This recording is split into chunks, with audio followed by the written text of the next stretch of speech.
One text message, one devastating mistake, and the most dangerous man in the city is already at her door. Ava Carter's hands trembled as she stared at her phone. The ultrasound image, precious, private, meant only for her sister, had gone to the wrong contact. To him. Adrian Voss. The crime boss she'd sworn never to see again after one reckless night that should have meant nothing. His reply came in seconds. "That's my child." Before she could breathe, her phone rang. His voice, cold and certain. "Open the door." He was already outside. "If you're ready to see how one mistake can change everything, stay until the end and drop a comment with your city so I can see how far this story reaches."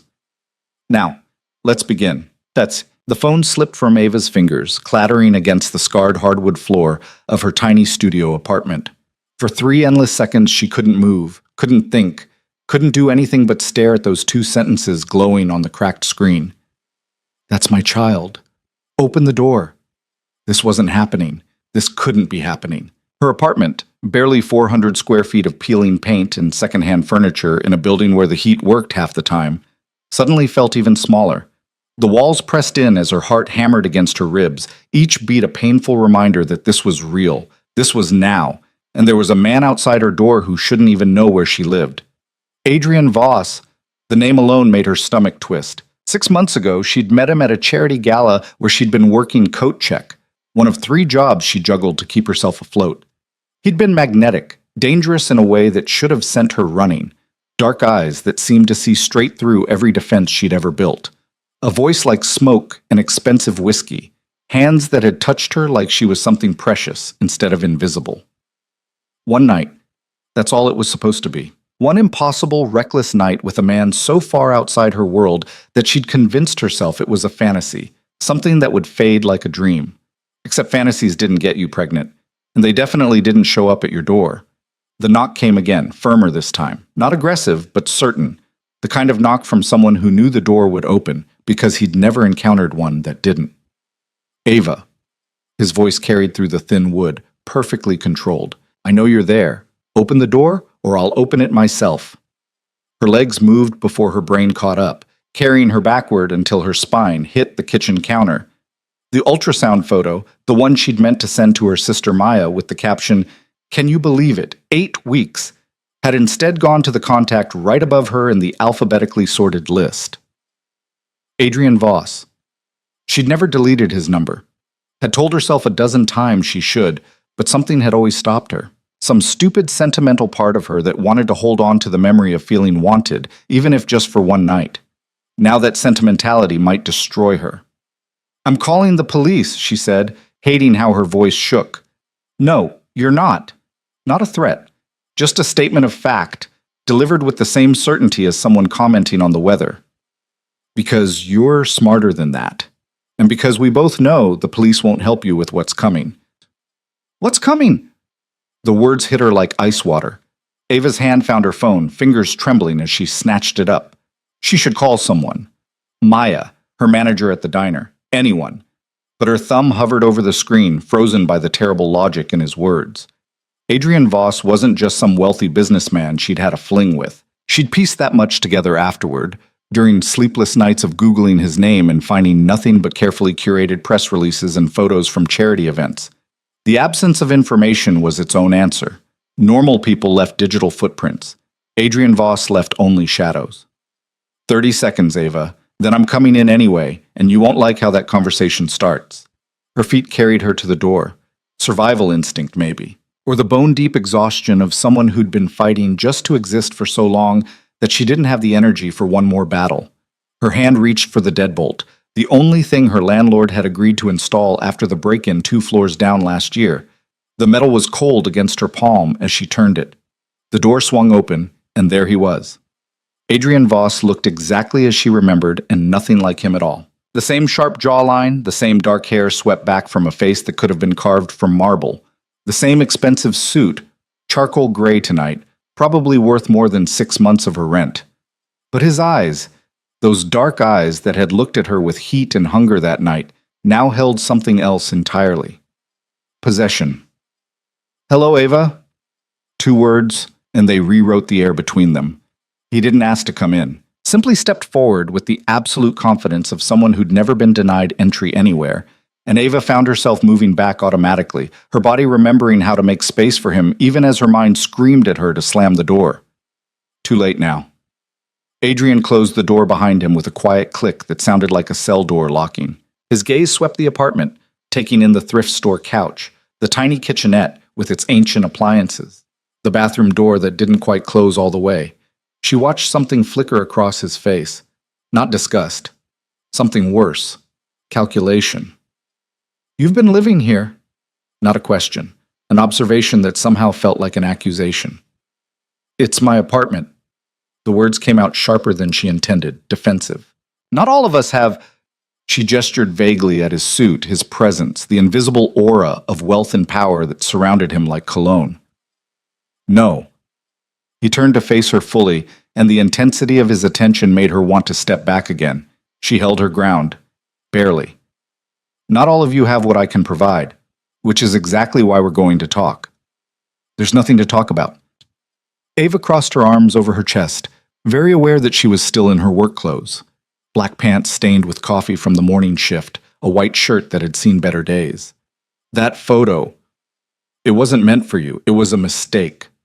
The photo was a mistake. Adrian's lips curved into something that wasn't quite a smile. "The child isn't. You don't know. 8 weeks. He cut her off with surgical precision, which lines up perfectly with the night you spent in my bed. The night you left without a word while I was sleeping." His voice didn't change, didn't rise, but something dark flickered in his eyes. "Did you think I wouldn't remember? That I'd forget you?" Heat flooded her cheeks. "It was one night. We used protection. This wasn't supposed to, but it did." He moved closer, and Ava's back hit the counter again, trapped. "And now everything changes." "Nothing changes." She lifted her chin, forcing herself to meet his gaze. "This is my life. My choice. Your ex-boyfriend is Daniel Morrison." The non sequitur hit her like a slap. Ava blinked, her train of thought derailing completely. "What does Danny have to do with anything? We broke up 4 months ago." "Daniel Morrison works for Victor Constantine." Adrian watched her face carefully, and whatever he saw there made his jaw tighten. "You don't know who that is." "No." A cold weight was settling in her stomach. "Should I?" "Victor Constantine runs the East Side." Adrian's voice dropped lower, and somehow that made it more terrifying. "Drugs, weapons, human trafficking. He spent the last 6 months trying to move into my territory. Your ex-boyfriend isn't just some low-level dealer, Ava. He's Victor's accountant. He knows where the money goes, how it's laundered, which politicians are on the payroll." The room tilted. Ava gripped the counter behind her, her knuckles going white. "Danny works in IT support. He fixes computers for a tech company." "That's what he told you." Not cruel, just factual. "The truth is considerably different, and considerably more dangerous." "You're lying." But even as she said it, pieces were clicking into place. The weird hours. The cash he always seemed to have, despite complaining about his salary. The time she'd answered his phone and the person on the other end had gone silent before hanging up. "I wish I was." Adrian pulled out his phone, tapped the screen a few times, then turned it toward her. "This was taken 3 days ago." The photo showed Danny, unmistakably Danny, with his shaggy blonde hair and the tattoo on his forearm, standing outside a warehouse, talking to 2 men in expensive suits. Even in the grainy image, Ava could see the briefcase in his hand, the nervous set of his shoulders. "So, he's—" She couldn't finish the sentence. "A liability." Adrian pocketed his phone. "And because you dated him, because your name is in his contacts and his apartment and his life, you became a liability too. Victor's people are thorough. They've already connected you to Daniel, and now—" His gaze dropped to her stomach, still flat beneath her shirt. "Now you're connected to me." "No." The word came out as a whisper. "No, this is insane. I'm nobody. I work 3 jobs to afford this place. I'm not involved in whatever world you and Danny are part of." "You are now." Adrian's voice held something that might have been regret. "The moment that ultrasound hit my phone, the moment I confirmed that child is mine, you became the most valuable piece on the board. Victor will use you to get to me. Your ex will use you as a bargaining chip to save himself. And every enemy I've made in the last 15 years, he paused, they'll see you as the perfect weakness." Ava's knees wanted to buckle. She locked them, forcing herself to stay upright. Then I'll run. I'll disappear. You'll die. Blunt, brutal, true. They're better at finding people than you are at hiding. I've already had to intercept 2 attempts to grab you in the last 72 hours. The world stopped spinning. What? The man who followed you home from the diner Tuesday night. The car that's been parked across the street with 3 men inside since this morning. Did you think those were coincidences? Adrian moved closer still until she could smell his cologne, cedar, and something darker. I've had a protection detail on you since I found out about Daniel's involvement with Victor. That's how I knew about the pregnancy before you sent that photo. My people intercept all surveillance on you. You've been watching me? The violation of it hit her like a physical blow. I've been keeping you alive. No apology in his tone. And now we're out of time. Victor knows about the baby, which means he knows you're mine, which means he'll move tonight. Stop saying that. Ava shoved at his chest, and it was like pushing against a wall. I'm not yours. This baby, it's not. We're not. You are. His hands came up to grip her shoulders, firm but not painful, inescapable. Whether you accept it or not, Ava, you became mine the night you let me inside you, and I protect what's mine. By stalking me, by deciding my life without asking, by making sure you have a life to live. His thumbs moved in small circles against her shoulders, a gesture so at odds with the intensity of his words that it sent her head spinning. I've already handled your apartment. Lease is paid off for the year. Your jobs, all 3 of them. You're taking a leave of absence. Medical reasons. I've arranged a doctor, a private practice that specializes in high-risk pregnancies. High risk? Fear spiked through her anger. What do you mean, high risk? You're under constant threat from multiple hostile parties. That makes every moment of this pregnancy high risk. Adrian's voice softened fractionally. I'm not trying to scare you, Ava. I'm trying to save you, but I can't do that if you fight me every step of the way. You can't just reorganize my entire life. But even as she said it, the fight was draining out of her. Everything he'd said, the surveillance, the danger, Danny's involvement in something terrible, it all had the weight of truth. I don't even know you. You know enough. His hand slid from her shoulders to her arms, steadying her. You know I wanted you enough to remember everything about that night. You know I'm powerful enough to protect you from what's coming. And you know, his gaze dropped to her stomach again. You know that child is mine, and I don't abandon what belongs to me. Tears burned behind Ava's eyes. She blinked them back furiously. What are you asking me to do? Pack a bag. Adrian released her, stepping back to give her space that somehow felt worse than his proximity. Enough for a few days. Everything else you need, I'll provide. And go where? With me. He said it like it was obvious, like there was no other possible option. My estate is secure.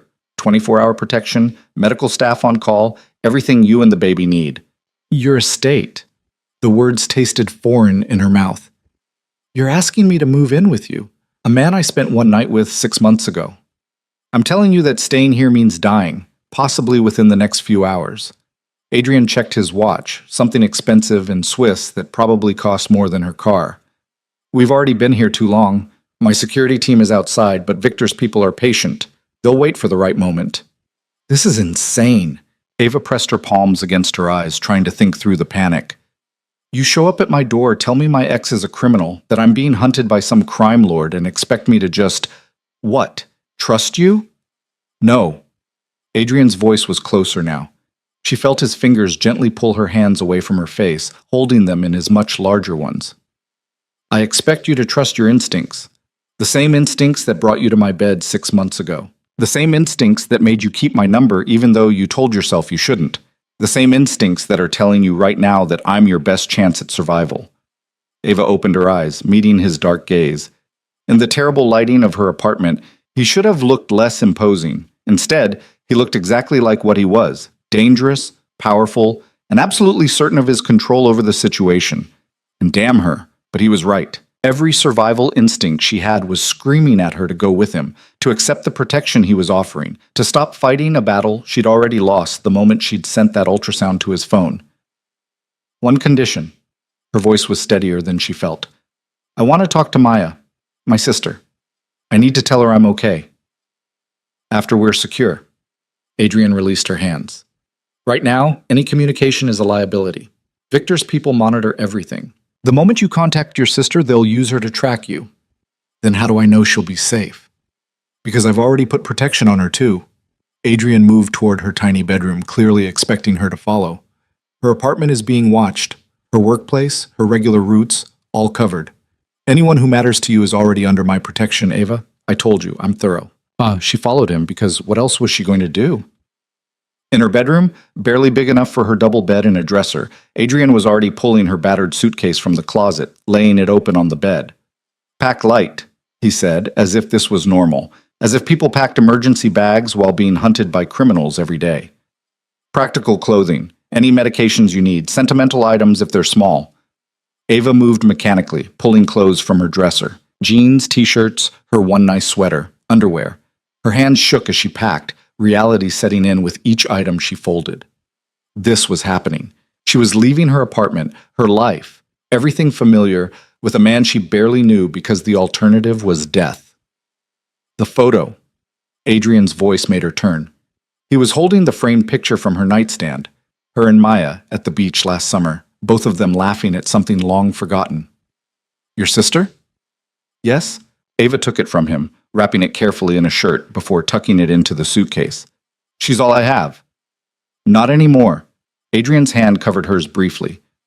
You have me now, and I take care of what's mine. There was that word again. Mine. Possessive and absolute.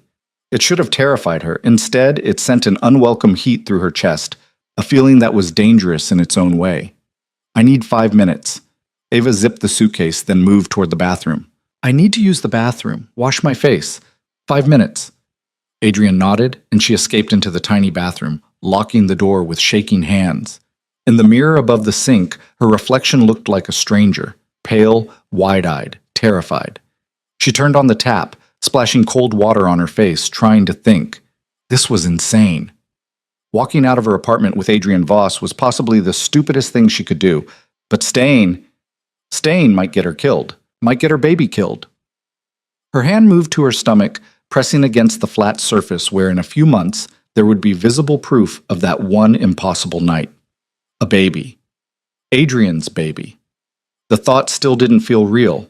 A sharp crack echoed through the apartment. Ava's heart stopped. She yanked open the bathroom door just as Adrian appeared in the bedroom doorway. His expression transformed from controlled to lethal in an instant. Down! He moved like lightning, grabbing her and pulling her to the floor as another crack split the air, the unmistakable sound of gunfire. Oh God! Oh God! Ava couldn't breathe, couldn't think, pressed against the floor with Adrian's body covering hers. Stay down. His voice was deadly calm, one hand holding her in place while the other pulled something from inside his jacket. A gun, sleek and black. They're early. Who's early?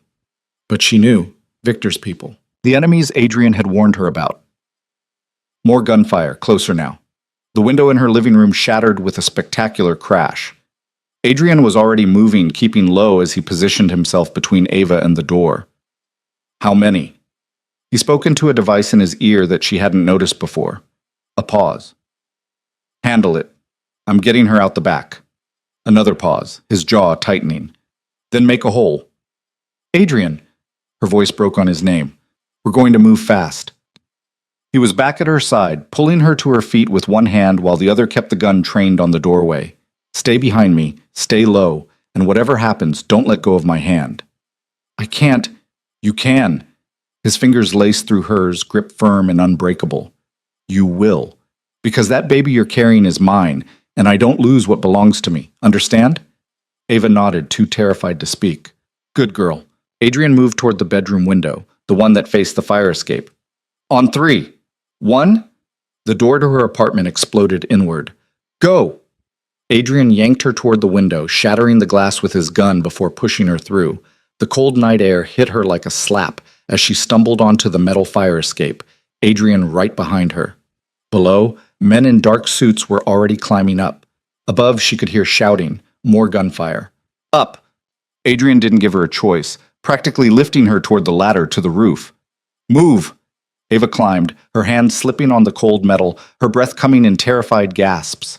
Behind her, she heard Adrian fire his weapon once, twice, 3 times. Men screamed. Then they were on the roof, the city spreading out around them in a carpet of lights that seemed impossibly calm compared to the violence erupting around them. This way. Adrian pulled her across the roof toward the building next door. There was a gap between them, maybe 3 feet of empty air and 5 stories of nothing. I can't jump that. You can. Adrian was already lifting her. I've got you. Trust me. And then she was flying, his hands propelling her across the gap. For one terrible moment, there was nothing but air beneath her, and then she was landing hard on the opposite roof, her knees hitting concrete. Adrian landed beside her a second later, already pulling her up again. Keep moving! They ran across 3 more roofs, the sounds of pursuit growing fainter behind them. Finally, Adrian pulled her to a stop near a rooftop access door. He spoke into his earpiece again, rapid-fire instructions she couldn't quite catch. 2 minutes. He turned to her, his hands framing her face, checking for injuries. Are you hurt? I don't think so. Ava was shaking so hard her teeth chattered. Good. His thumbs brushed across her cheeks, wiping away tears she hadn't realized she was crying. You did well. Better than well. They tried to kill us. The words came out numb, shocked. They tried to take you, Adrian corrected. The kill order was for me. You're too valuable alive. His expression darkened. Which is why we're never letting them get close again. A helicopter appeared over the building, sleek and black, its arrival somehow both impossible and perfectly fitting for the insanity of the last 10 minutes. It descended onto the roof, wind from the rotors whipping Ava's hair around her face. Adrian pulled her toward it, shielding her body with his as they crossed the roof. The side door opened, revealing a man in tactical gear who helped pull Ava inside. Adrian climbed in after her, and before she could process what was happening, they were lifting off, the city dropping away beneath them. Ava collapsed into one of the leather seats, her entire body trembling. Adrian sat beside her, his hand finding hers again, holding tight. Where are we going? She had to shout over the noise of the rotors. Home. Adrian's voice was close to her ear. Where you'll be safe. Where no one can touch you. Ava closed her eyes, letting her head fall back against the seat. Home. As if anywhere could feel like home after this. As if her entire life hadn't just been destroyed in the span of 15 minutes. But Adrian's hand was warm in hers, steady and unshakable.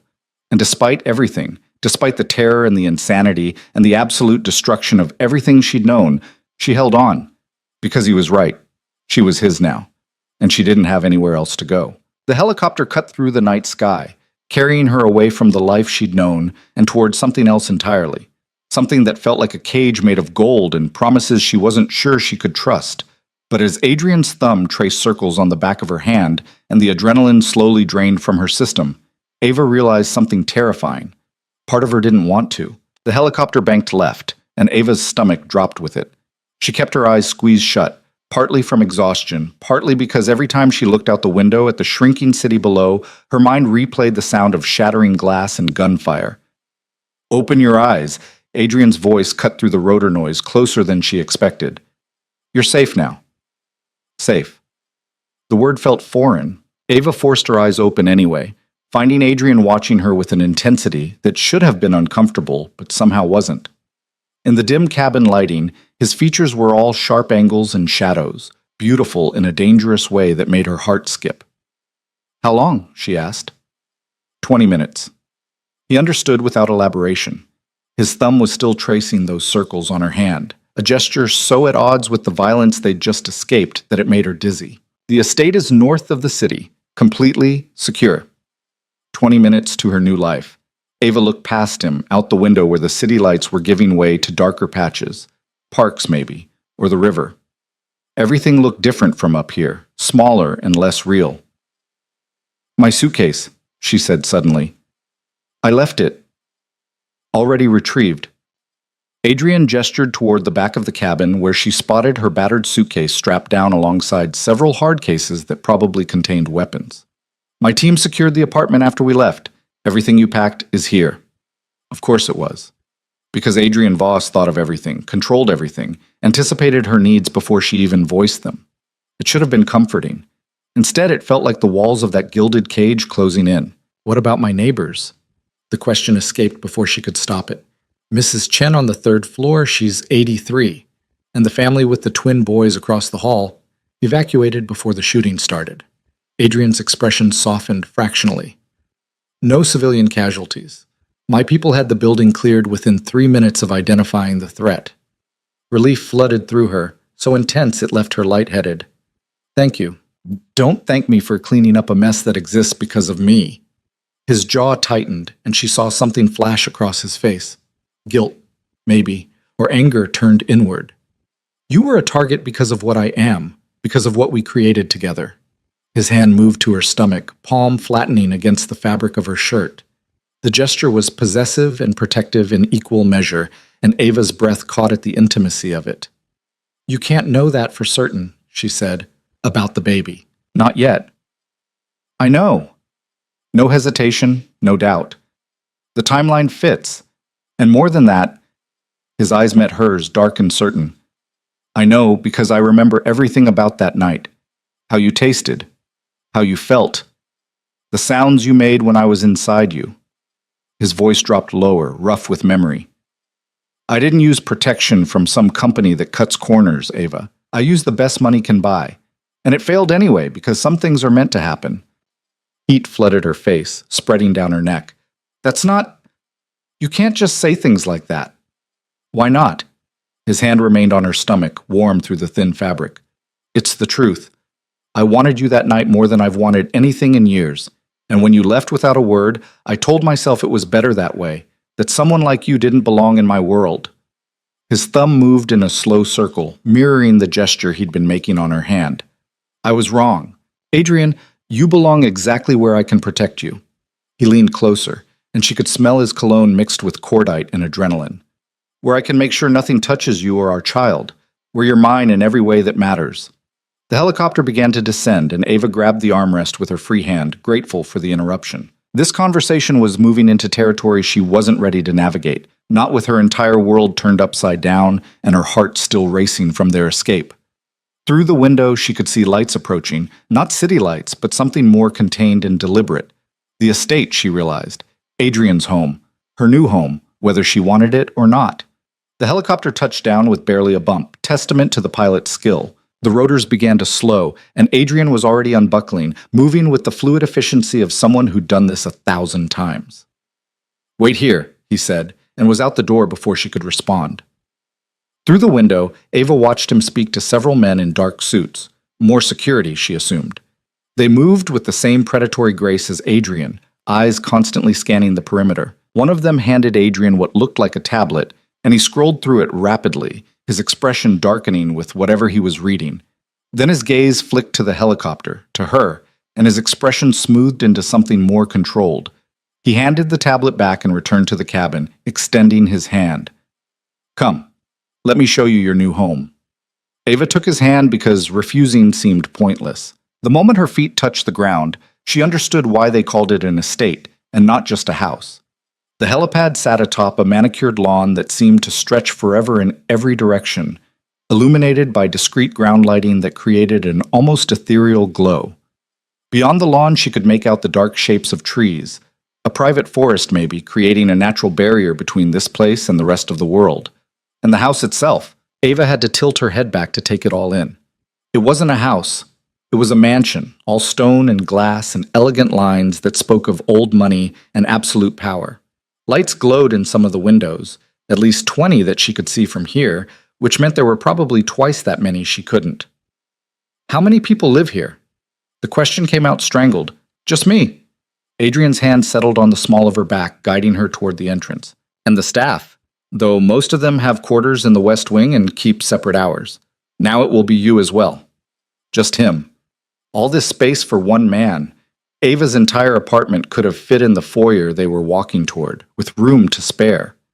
The front door opened before they reached it, revealing a woman in her 50s with steel-gray hair pulled into an elegant bun and sharp eyes that cataloged Ava in about 3 seconds. She wore a simple black dress and pearls, and somehow managed to look both welcoming and intimidating. Sir? She inclined her head to Adrian. Your guest rooms are prepared as requested. Thank you, Margaret. Adrian's hand remained on Ava's back. This is Ava Carter. She'll be staying with us indefinitely. Please make sure she has everything she needs. Margaret's gaze shifted to Ava, and something flickered in her expression. Surprise, maybe, or calculation. Of course. Welcome to the estate, Miss Carter. Thank you, Ava managed, feeling wildly out of place in her coffee-stained work clothes and scuffed sneakers. Margaret stepped aside, and they entered the foyer. Ava had expected opulence, but this was something else entirely. The floor was marble, real marble, not the cheap tile that tried to pass for it in her building. A chandelier that probably cost more than she made in a year hung from the two-story ceiling. Original artwork lined the walls, pieces she vaguely recognized from museums or art history classes she'd taken in college before dropping out to work full-time. Your rooms are on the second floor, Adrian said, leading her toward a sweeping staircase. East wing, private balcony, sitting room, bedroom, and bathroom. If you need anything else, tell Margaret and she'll arrange it. Rooms? Ava stopped at the base of the stairs. Plural? A suite. Adrian turned to face her, and in the warm lighting of the foyer, she could see the exhaustion around his eyes, carefully masked but present. I won't presume to share your bed, Ava. Not until you invite me. The implication hung between them. Not unless. As if it was inevitable, just a matter of time. This is too much. Ava gestured vaguely at the surroundings. All of this, I can't. You can, and you will. Adrian's voice was firm, but not unkind. Because the alternative is putting you in a safe house with rotating guards and no privacy. And I think we both know that would be a prison in every sense of the word. At least here you have space. Freedom within the boundaries of safety. A gilded cage, just like she'd thought. Come.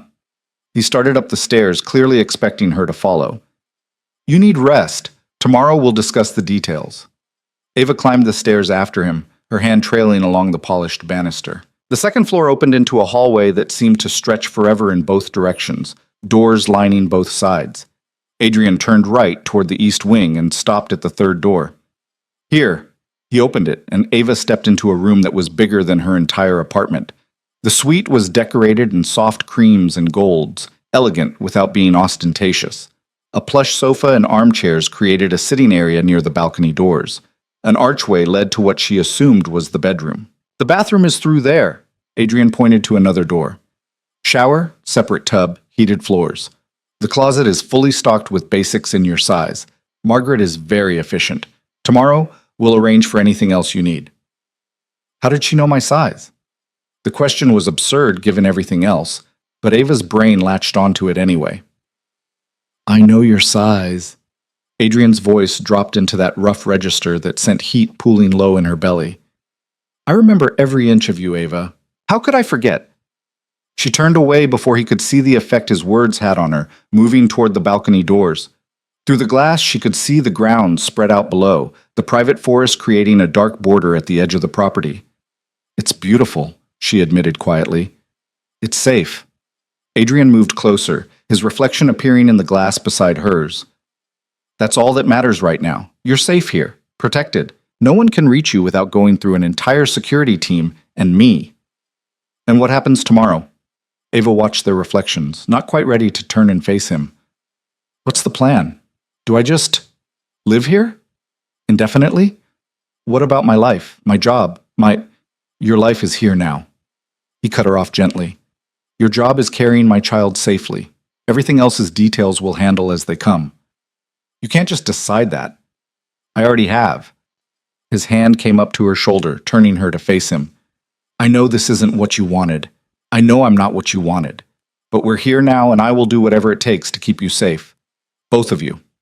Ava wanted to argue, to fight, to reclaim some sense of control over her life. But exhaustion was creeping in, making her limbs heavy and her thoughts fuzzy. The adrenaline crash was hitting hard, and suddenly all she wanted was to collapse into that impossibly comfortable-looking bed and sleep for a week. Adrian must have seen it in her face. His expression softened, and he guided her toward the bedroom archway. Sleep. We'll talk more tomorrow. The bedroom was just as luxurious as the sitting room, a king-size bed with what looked like Egyptian cotton sheets, more artwork on the walls, another door that probably led to the closet he'd mentioned. Her suitcase was already there, sitting at the foot of the bed. How? She turned, but Adrian was already at the door. My team is efficient. He paused in the doorway, his hand on the frame. There's a panic button on the nightstand. Press it if you need anything, and security will be here in 30 seconds. Press it twice if you need me specifically. Where will you be? Down the hall, close enough to reach you if you need me, far enough to give you space. His dark eyes held hers for a long moment. Sleep well, Ava. Tomorrow, things will look clearer. Then he was gone, closing the door softly behind him. Ava stood in the center of the enormous bedroom, suddenly feeling more alone than she had in her tiny studio apartment. At least there, the walls had been close enough to touch, familiar enough to be comforting. Here, everything was too big, too perfect, too much. She moved on autopilot, finding her suitcase and pulling out her toiletries and a clean shirt to sleep in. The bathroom was exactly as luxurious as Adrian had promised, all marble and chrome and a bathtub that could probably fit 3 people. The shower alone was bigger than her old bathroom. Ava showered quickly, washing away the smell of gunpowder and fear. The water pressure was perfect, the temperature exactly right, and she hated that even this, something as simple as a shower, reminded her how different this world was from hers. By the time she dried off and pulled on her old college t-shirt, her eyes were drooping. The bed called to her, and she didn't have the energy to resist. The sheets were just as soft as they looked, cool against her skin, and the mattress seemed to cradle her perfectly. She should have been too wired to sleep. Should have been lying awake, processing everything that had happened, planning her next move. Instead, she was asleep within minutes, too exhausted to fight anymore. She woke to sunlight streaming through the balcony doors and the smell of coffee. For a moment, Ava couldn't remember where she was. Then it all came rushing back. The gunfire, the helicopter, Adrian's hands on her as they ran across rooftops, the estate, the suite, the impossible reality of her new life. She sat up slowly, her muscles protesting. There was a breakfast tray on the nightstand that definitely hadn't been there when she fell asleep. Coffee, fresh fruit, pastries, and a small vase with a single rose. A note lay beside the tray, written in strong, angular handwriting. Good morning. Margaret will bring you anything else you need. I'll see you at noon. Ava picked up the coffee, inhaling the rich aroma. It was perfect, exactly how she took it, with just a splash of cream and 1 sugar, which meant either Adrian remembered that detail from 6 months ago or someone had done their homework on her preferences. She wasn't sure which possibility unsettled her more. The coffee was still hot, which meant whoever had brought the tray had been in her room recently, while she was sleeping.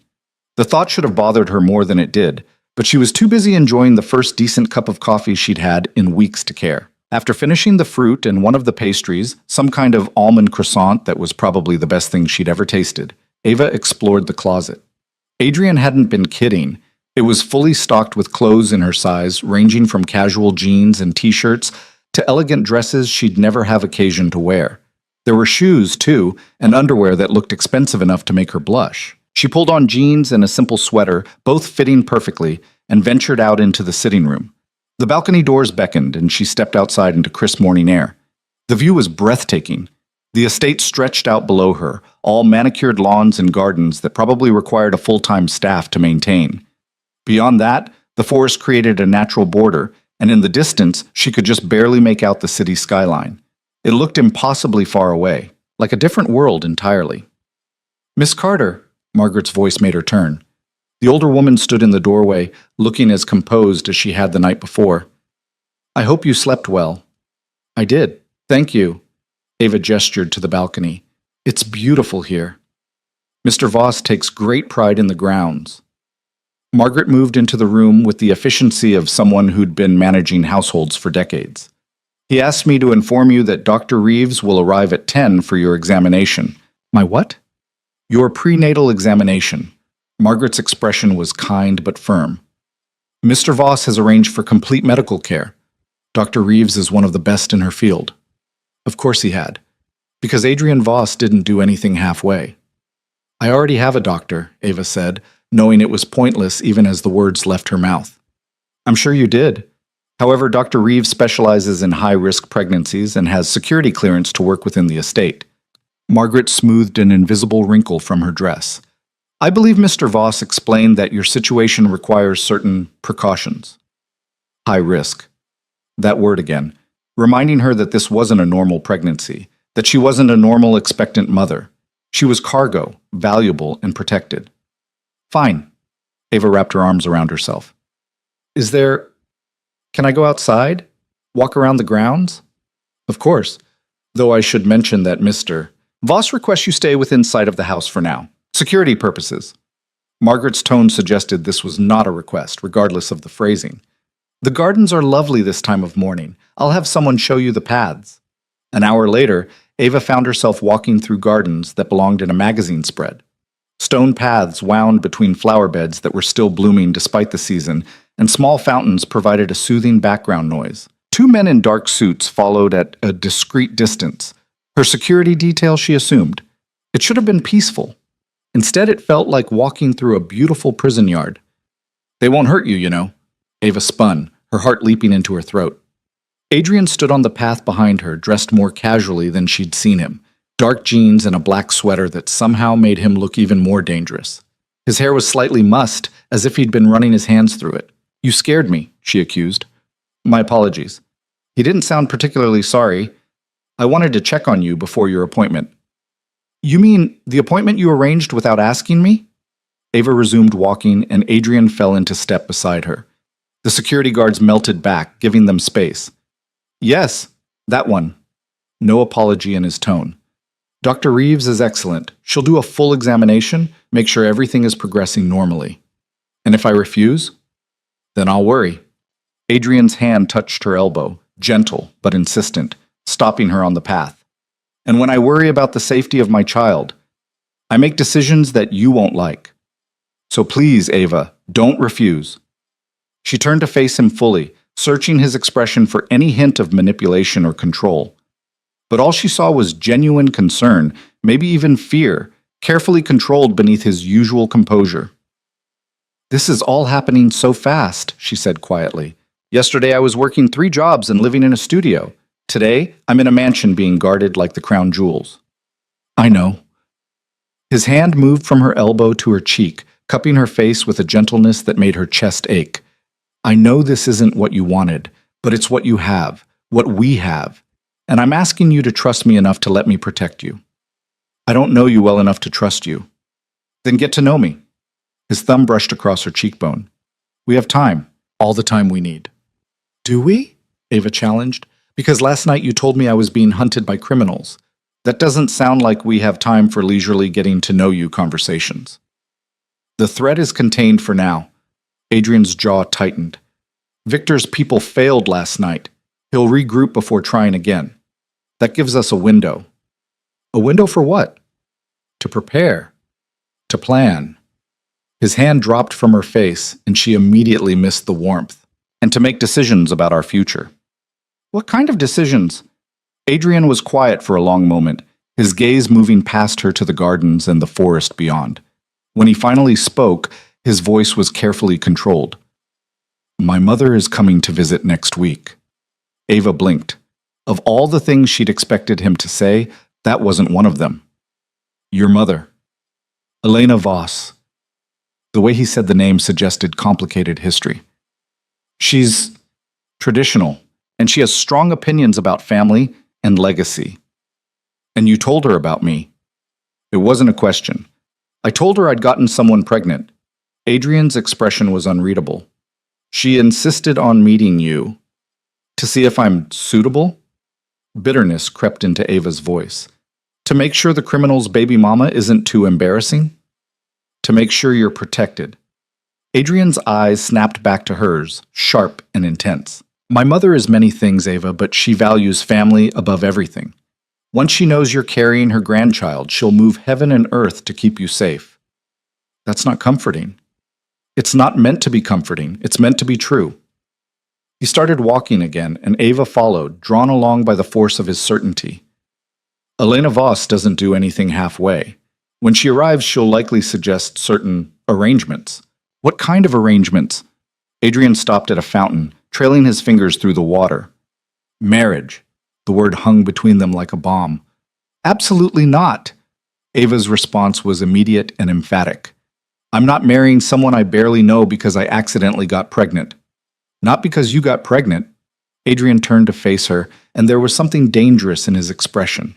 Because you and our child are targets. because marriage would give you legal protections, access to resources, and a legitimate claim to the Voss family security apparatus.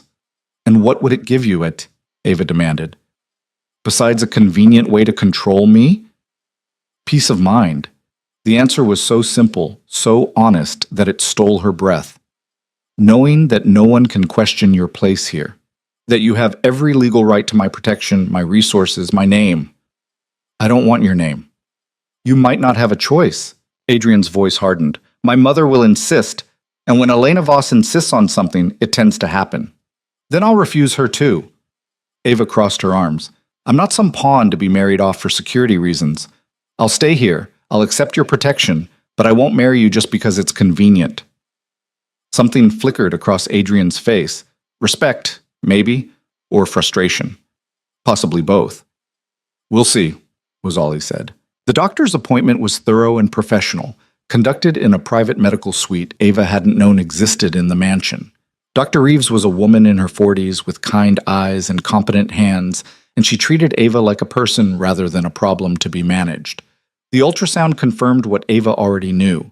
8 weeks pregnant, healthy, everything progressing normally. But seeing the tiny blob on the screen, hearing the rapid flutter of the heartbeat, made it suddenly, terrifyingly real. Adrian stood beside the exam table the entire time, his hand gripping hers, his eyes fixed on the screen with an intensity that made her dizzy. Strong heartbeat, Dr. Reeves said, smiling. Everything looks perfect. I'll want to see you weekly, given the circumstances, but there's no cause for concern right now. After the doctor left, Ava sat on the exam table in the silent room, still processing. Adrian remained beside her, unusually quiet. That's our child, he finally said, his voice rough. That heartbeat, that's ours. I know. Ava's free hand moved to her stomach. It's terrifying. Yes. Adrian's thumb traced circles on her hand, that gesture she was starting to recognize as his tell when he was processing something. And extraordinary.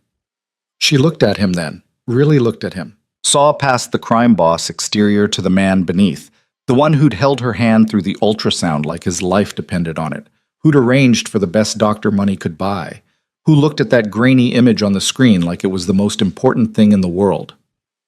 Adrian, she started, not sure what she wanted to say. The door burst open. A woman swept in, there was no other word for it, radiating power and authority in a designer suit and heels that could probably be classified as weapons. She was in her 60s, with dark hair swept into an elegant chignon and eyes exactly the same shade as Adrian's. She stopped when she saw Ava on the exam table, her gaze moving from Ava to Adrian and back again. So, Elena Voss said, her accent carrying just a hint of something European, this is the girl. Adrian's hand tightened on Ava's. Mother, you're early. I caught an earlier flight. Elena's gaze catalogued every detail of Ava's appearance with surgical precision. I wanted to meet the woman carrying my grandchild.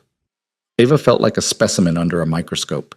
She straightened her spine, meeting Elena's gaze directly. She might be out of her depth here, might be terrified and lost, but she wouldn't be intimidated. Mrs. Voss, she said evenly. Ms. Carter.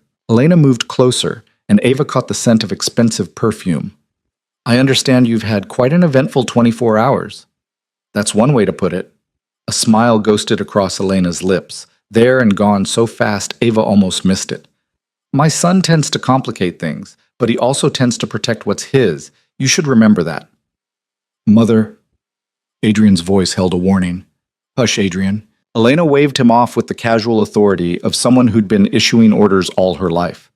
I'm talking to Ava, woman to woman. She turned back to Ava, her expression sharp. You're not what I expected. What did you expect? Someone weaker, someone Adrian could control easily. Elena tilted her head. But you have spine, I see it in your eyes. That's good. You'll need it in this family. I'm not part of this family? Not yet? Elena's smile was knowing. But you will be. The question is whether you'll fight it every step of the way, or whether you'll be smart enough to see the advantages. The advantages of being forced into marriage? Ava couldn't keep the bitterness from her voice. The advantages of being a Voss. Elena's voice turned steely. Protection, resources, power. a legacy for your child. These are not small things, Ava, and in exchange, all you have to do is marry a man who's clearly already invested in you. Mother, that's enough. Adrian stepped between them, his posture protective. Ava just had her first prenatal appointment. She doesn't need you pressuring her. I'm not pressuring. I'm explaining reality. Elena's gaze shifted to her son, and something softer entered her expression. But fine. I'll save the rest of this conversation for later, after Ava has had time to settle in. She moved toward the door, then paused. Welcome to the family, Ava, whether you're ready for it or not. Then she was gone, leaving silence in her wake. Ava let out a breath she didn't know she'd been holding. She's terrifying. Yes. Adrian helped her down from the exam table. But she's also right about one thing. What's that? You do have spine. His hand settled on her waist, steadying her. And you'll need it, because my mother never takes no for an answer. Then she's going to learn, Ava met his gaze, because neither do I. Adrian's expression shifted into something that might have been admiration, and his hands tightened fractionally on her waist before releasing her. Come, you should eat something more substantial than pastries. The dining room was exactly what Ava expected from a mansion like this, a table that could seat 20 crystal chandeliers, more artwork on the walls. But Adrian led her past it to a smaller room she hadn't seen before, a sunroom with floor-to-ceiling windows overlooking the gardens, and a table set for two. I thought you might prefer something less formal, he said, pulling out her chair. Ava sat, watching as Margaret appeared with covered dishes that she set between them with practiced efficiency. The older woman departed without a word, leaving them alone. Does she always move that quietly? Ava asked, lifting one of the covers to reveal what looked like homemade quiche. Margaret was trained by my grandmother, who believed good household staff should be invisible. Adrian served her a portion before taking his own, though I suspect she also has opinions about us and is choosing to keep them to herself for now. Opinions about what? About the fact that I've brought home a pregnant woman I'm not married to. Adrian's tone was dry. Margaret is old-fashioned. She probably thinks I've dishonored you. Have you? Ava took a bite of the quiche, spinach and Gruyere, perfectly seasoned and still warm. That depends on your definition. Adrian watched her eat with an intensity that made her self-conscious. I took you to my bed without any promises beyond that night. I didn't ask your last name or where you lived, and then I let you walk away without a word because I convinced myself it was better that way. It was better that way. Ava set down her fork. We had one night, Adrian. That's all it was ever supposed to be. Was it? He leaned back in his chair studying her. Because I think about that night constantly, how you looked in my bed, how you tasted on my tongue, the way you said my name when I made you come. Heat flooded through her, settling low in her belly. Stop. Why? It's the truth. His voice dropped into that rough register that did dangerous things to her pulse. I've had a lot of women, Ava. I won't lie about that. But none of them stayed in my head the way you did. None of them made me question whether letting them leave was the right choice. You didn't let me leave. I chose to go. Because you were scared. Not an accusation, just a statement of fact. You woke up in my bed and realized exactly who you'd spent the night with, and it terrified you. So you ran before I could wake up and see that fear in your eyes. Ava wanted to deny it, but he was right. She'd woken up in that massive penthouse bedroom, seen Adrian sleeping beside her, all dangerous beauty and unconscious power, and panicked. Because men like him didn't end up with women like her, because whatever had happened between them was a fantasy that couldn't survive daylight. I wasn't scared of you, she said quietly. I was scared of wanting you, of wanting something I knew I couldn't have. Adrian went very still. Who says you can't have it? Reality, common sense, the fact that we live in completely different worlds. Ava pushed the quiche around her plate. You're a crime boss, Adrian. You have enemies who shoot at you. You live in a mansion with security teams and helicopter escapes. I worked 3 jobs just to afford rent on a studio apartment. We're not compatible. We made a child together. I'd say that's fairly compatible. That's biology, not compatibility. But even as she said it, Ava knew it was a weak argument, because sitting here with him, trading barbs and truths in equal measure, felt more compatible than anything she'd experienced with Danny or any of the forgettable men before him. Eat, Adrian commanded, his tone gentling. You're feeding two people now." She obeyed, partially because the quiche was delicious and partially because it gave her something to do with her hands. They ate in silence for a few minutes, and Ava found herself studying him when she thought he wasn't looking. He moved with such controlled precision, every gesture deliberate and efficient. No wasted motion, no unnecessary flourishes. It should have been cold, mechanical even. Instead, it was hypnotic. "What?" Adrian's voice made her realize she'd been staring.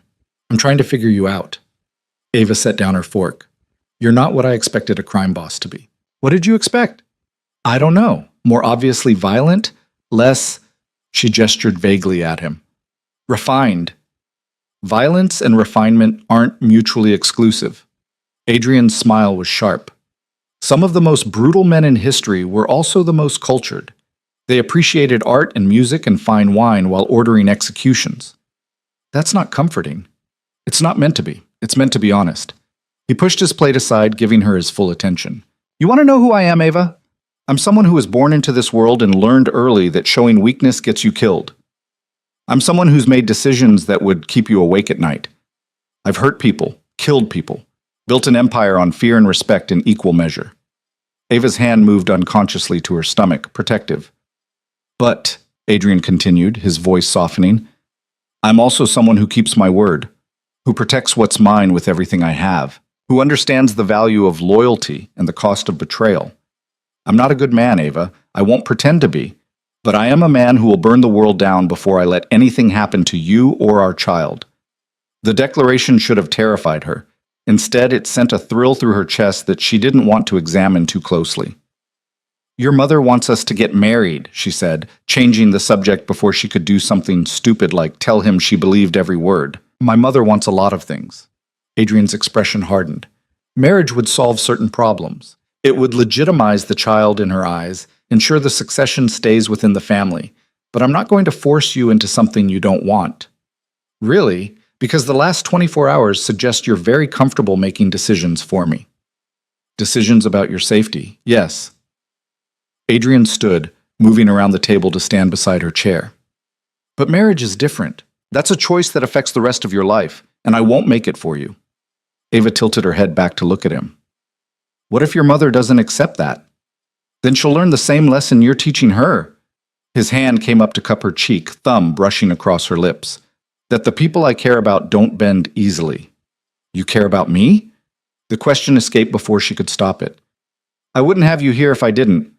His thumb continued its maddening path across her mouth. "I wouldn't have spent 6 months thinking about you.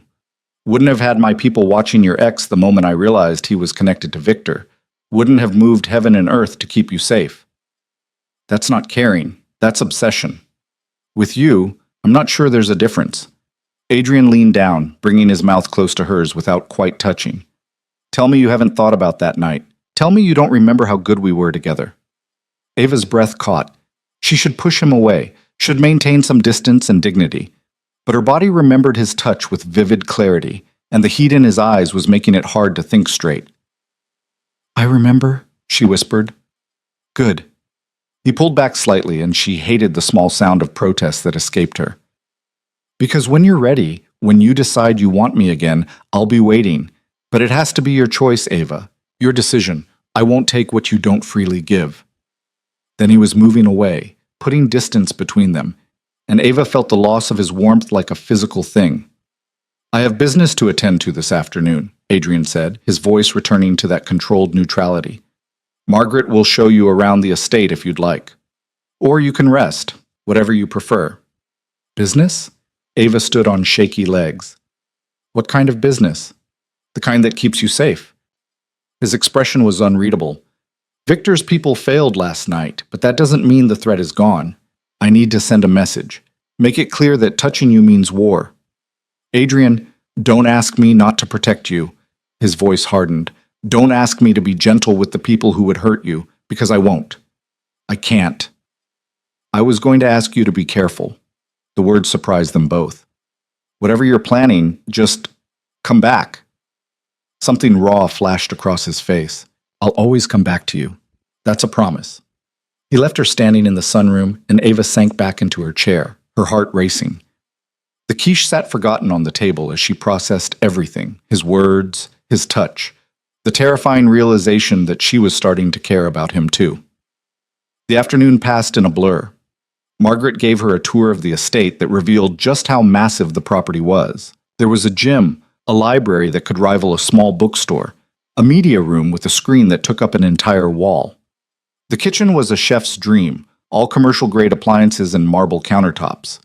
The staff quarters are in the west wing, Margaret explained as they walked. Most of them come in daily, but we have a few who live on site. Security is always present, of course, 24-hour rotations. How many security personnel? Ava asked. That varies depending on the threat level. Margaret's tone suggested this was perfectly normal. Currently, we're at enhanced protection.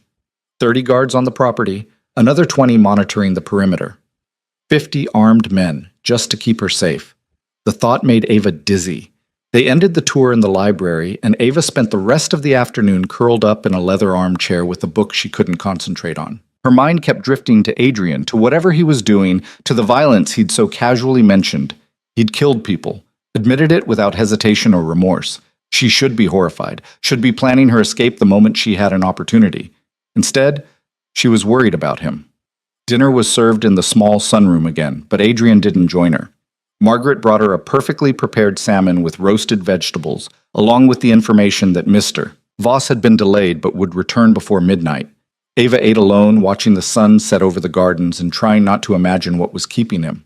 She was in the library again, having given up on sleep, when she heard the commotion. Voices in the foyer, sharp and urgent. Her heart leapt into her throat as she set down her book and moved toward the door. Adrian's voice cut through the chaos, giving orders in that tone that brooked no argument. Ava reached the foyer just in time to see him stride through the front door, blood on his shirt and a cut above his eyebrow. "Adrian?" She was moving before she could think, crossing the marble floor in seconds. He caught her as she reached him, his hands gripping her shoulders. "I'm fine. It's not my blood." That should have been reassuring. It wasn't. "You're hurt." She reached up toward the cut on his face, but he caught her hand. "It's nothing, a scratch." His eyes searched her face, and something in them softened. "You were worried." "Of course I was worried." Ava pulled her hand free and pressed it against his chest, feeling his heart beating strong and steady beneath her palm. "You said you were sending a message. You didn't say you'd come back bleeding." "The message has been sent." Adrian's voice held grim satisfaction. "Victor knows what happens when he comes after what's mine." "What did you do?" "What I had to." He wouldn't elaborate, and the set of his jaw told her not to push. "Come, I need to clean up."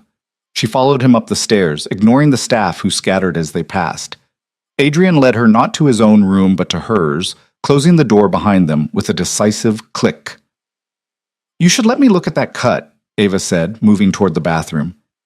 "It's fine." "Adrian," she turned to face him, hands on her hips. "Let me help." He studied her for a long moment, then nodded. "All right." In the bathroom, Ava ran warm water over a washcloth, while Adrian leaned against the counter, watching her with that intensity she was starting to recognize. When she turned to face him, cloth in hand, he was closer than she expected. "This might sting," she warned, reaching up to clean the cut. "I've had worse."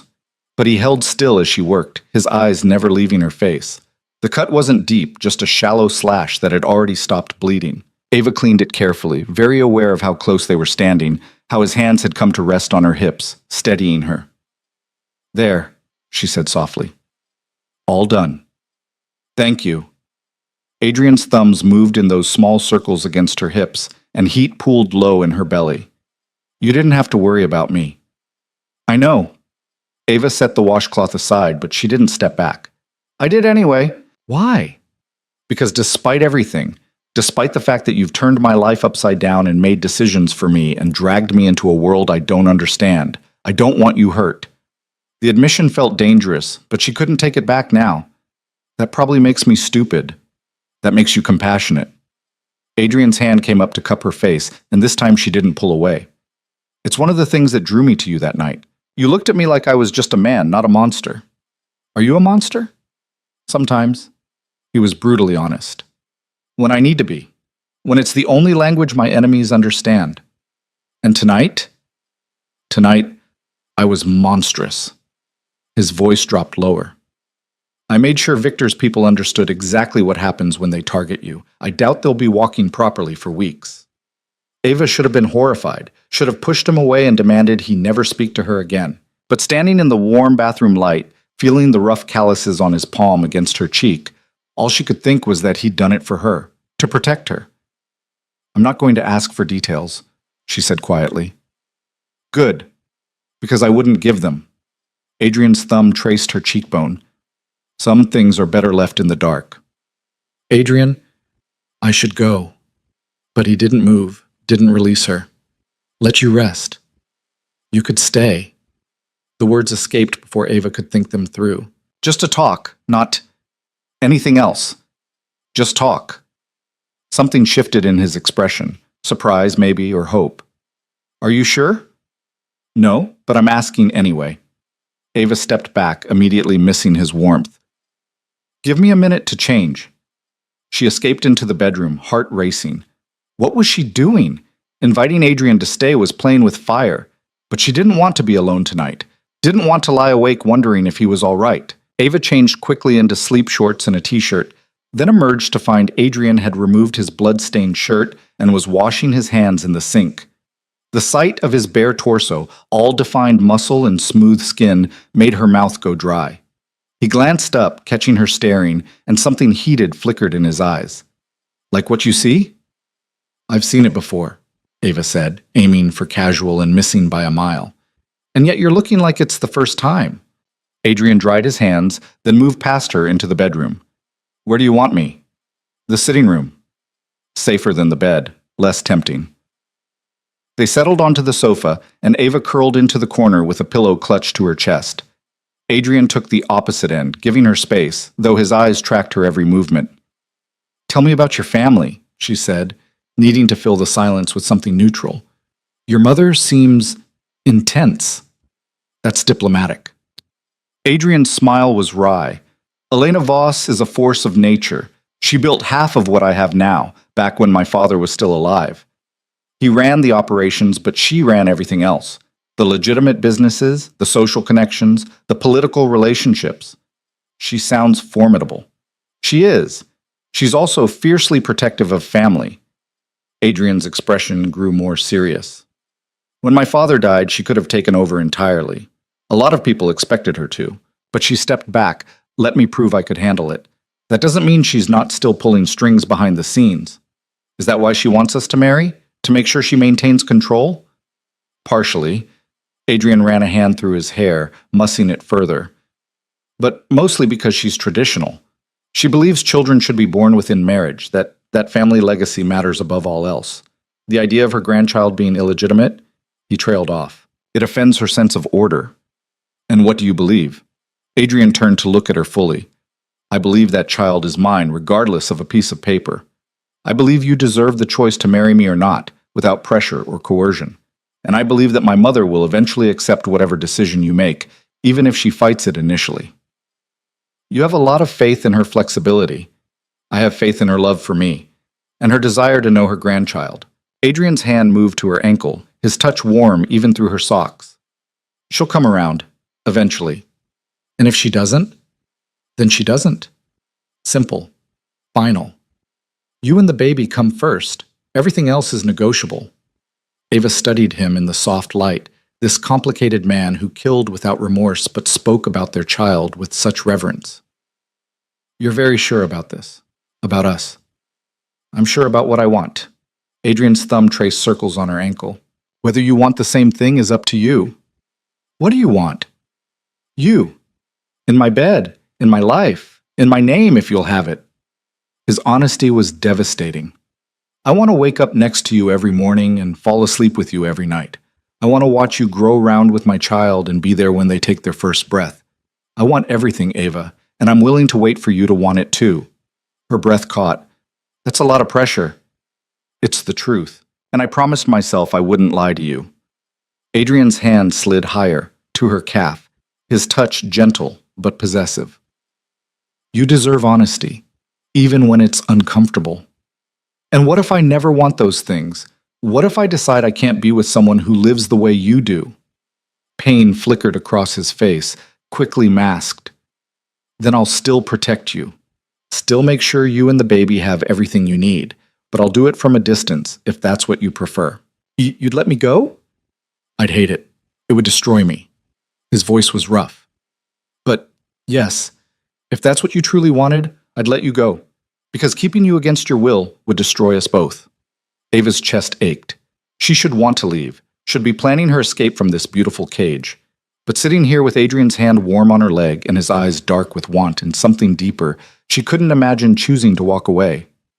I don't know what I want, she admitted. Everything is happening so fast. A week ago, my biggest problem was making rent. Now I'm living in a mansion, pregnant with a crime boss's baby, and being hunted by his enemies. I can't think straight. Then don't think.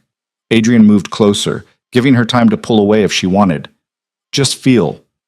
What does your instinct tell you? That I should run. Honest, even if it hurt to say. And what else? That I don't want to. Even more honest and infinitely more dangerous. Adrian's hand came up to cup her face, and this time when he leaned in, she didn't stop him. His lips brushed hers, soft and questioning, and Ava's eyes fluttered closed as she leaned into the kiss. It was nothing like their first kiss 6 months ago. That had been fire and desperation and reckless need. This was slower, sweeter, a promise rather than a demand. Adrian kissed her like she was precious, like he had all the time in the world to learn the shape of her mouth. When he finally pulled back, they were both breathing hard. We should stop, Adrian said, even as his thumb traced her lower lip. Probably. But Ava didn't move away. You need rest. The baby is fine. She caught his hand, holding it against her cheek. And I'm not tired. Ava. Her name was a warning and a plea. If we do this, I won't want to stop, and you're not ready for where this leads. How do you know what I'm ready for? Because I can see it in your eyes. Adrian's voice was strained. You're curious and attracted and maybe even starting to care, but you're not ready to trust me completely. Not yet. And I won't take advantage of that confusion. He was right, damn him. Ava knew he was right, but her body didn't care about logic or caution. Her body remembered how good they'd been together, how he'd made her feel wanted and cherished and alive. Stay anyway, she said, just to sleep. I don't want to be alone. Adrian closed his eyes briefly, and when he opened them, they were filled with heat and restraint in equal measure. That's asking a lot. I know. Ava stood, holding out her hand. But I'm asking anyway. He took her hand, let her lead him to the massive bed. They lay down on top of the covers, and Ava curled into his side, her head on his chest. His arm came around her, holding her close, and she could feel his heart beating strong and steady beneath her ear. This is torture, Adrian muttered, but his hand was stroking her hair with infinite gentleness. Good. Ava smiled against his chest. You deserve to suffer a little. For what? Taking care of you? For making me want things I shouldn't want. She tilted her head back to look at him. For being complicated and dangerous and impossible to figure out. I could say the same about you. Adrian's fingers tangled in her hair. You're not what I expected, Ava Carter. You're stronger than you look, braver than you know, and far more dangerous to my peace of mind than any enemy I've ever faced. That's ridiculous. It's the truth. He pressed a kiss to her forehead. Now sleep. Tomorrow brings new challenges. Like your mother? Like my mother. Adrian's tone held resignation. She'll want to have breakfast with us, interrogate you properly, make her opinions known about our situation. That sounds terrifying. It will be. He tightened his arm around her. But I'll be there, and I won't let her bully you. Ava relaxed against him, feeling safer than she had any right to feel given the circumstances. Adrian? Thank you for everything, even the parts I'm angry about. His chest rumbled with quiet laughter. You're welcome, even though you shouldn't be thanking me. She drifted off like that, wrapped in his arms, listening to his heartbeat. And for the first time since that ultrasound had changed everything, Ava felt like maybe, just maybe, things might turn out okay. Even if okay looked nothing like what she'd imagined. Ava woke to sunlight streaming through the windows and the realization that she was alone. The sheets beside her still held Adrian's warmth, which meant he hadn't been gone long. She sat up slowly, pushing her hair out of her face, and spotted the note on his pillow. Had to take an early call. Breakfast with my mother at 9. Don't let her intimidate you. Easy for him to say. Ava glanced at the clock. 8:15. 45 minutes to prepare herself for round 2 with Elena Voss. She showered quickly, then stood in front of the massive closet trying to decide what one wore to breakfast with a crime matriarch. The expensive clothes Adrian had provided suddenly felt like armor she didn't know how to wear. Finally, she settled on dark jeans and a soft cream sweater that didn't look too casual but didn't scream trying too hard either. Margaret appeared at precisely 8:50, her timing impeccable as always. Mr. Voss and his mother are waiting in the morning room. The morning room? Ava followed her down the hallway. Is that different from the sunroom? Considerably. Margaret's tone suggested the distinction was obvious. The sunroom is for informal meals. The morning room is where Mrs. Voss prefers to conduct family business. Family business. The word settled over Ava like a weight. The morning room turned out to be another study in elegant restraint, pale walls, antique furniture, and windows that overlooked a different section of the gardens. Elena sat at the head of a small table, looking immaculate in a navy suit that probably cost more than Ava used to make in a month. Adrian stood by the windows, phone to his ear, but he turned when Ava entered. "I'll call you back," he said into the phone, then crossed the room to her side. His hand found the small of her back, warm and reassuring. "Good morning." Morning. Ava was hyper-aware of Elena watching them, cataloging every detail of their interaction. "Ava," Elena gestured to the chair beside her. "Come, sit. We have much to discuss." Adrian's hand tightened briefly on her back, support or warning, she wasn't sure which, before he released her. Ava took the indicated chair, and Adrian sat across from her, his eyes never leaving her face. Margaret appeared with coffee and plates of food that looked too beautiful to eat, fresh fruit arranged like art, pastries that belonged in a French bakery, eggs prepared 3 different ways. "I trust you slept well," Elena said, and there was something knowing in her tone that made Ava's cheeks heat. "Very well, thank you." "Good. You'll need your rest in the coming months." Elena added cream to her coffee with precise movements. "Pregnancy is taxing enough without the additional stress of your situation." "My situation being that people are trying to kill me?" Ava kept her voice level. Elena's lips curved into something that might have been approval. "Your situation being that you're carrying the Voss heir while unmarried and unprotected by anything except Adrian's word, which, while formidable, is not legally binding." "Mother," Adrian's voice held a warning. "Hush, I'm speaking to Ava." Elena turned her full attention to Ava, and it was like being pinned by a spotlight. "You seem like an intelligent young woman. Practical, despite your circumstances. So let me be practical with you. This child you're carrying will inherit everything Adrian has built, but only if it's legitimate." "The child will inherit regardless," Adrian interjected. "Perhaps. But it will face challenges you cannot imagine, questions of legitimacy, claims from rivals, legal battles that could tie up the estate for years." Elena's gaze remained on Ava. "Unless you're married, then the succession is clear, unchallenged, protected by law and tradition." "You're talking about this baby like it's a business asset," Ava said quietly. "I'm talking about this baby like it's the future of everything our family has built over 3 generations. Elena's voice was steel wrapped in silk. "Adrian's father died building this empire. I've spent 30 years protecting it. And now there's a chance to secure it for another generation, but only if you're willing to do what's necessary. And what's necessary is marrying a man I barely know. You know him well enough to carry his child." Elena sipped her coffee delicately. "And from what I observed last night, you know him well enough to trust him with your safety. Why not trust him with your future?" "Because safety and marriage are 2 different things." Ava's hands clenched in her lap. "One is temporary protection. The other is a lifetime commitment." "Nothing about your situation is temporary anymore." Elena set down her cup. "The moment that child was conceived, you became permanent, whether you accept it or not." The words hit harder than Ava wanted to admit, because Elena was right. There was no going back to her old life, no pretending this was just a temporary arrangement until the danger passed. She was tied to Adrian now, to this world, whether she wanted to be or not. "I understand your concerns," Elena continued, her tone softening fractionally. "You come from a different world. This must all seem overwhelming, perhaps even frightening. But I need you to understand something, Ava. In our world, perception is reality. If you're seen as Adrian's mistress rather than his wife, you'll be treated as disposable, replaceable, a target for anyone who wants to hurt him. I'm already a target.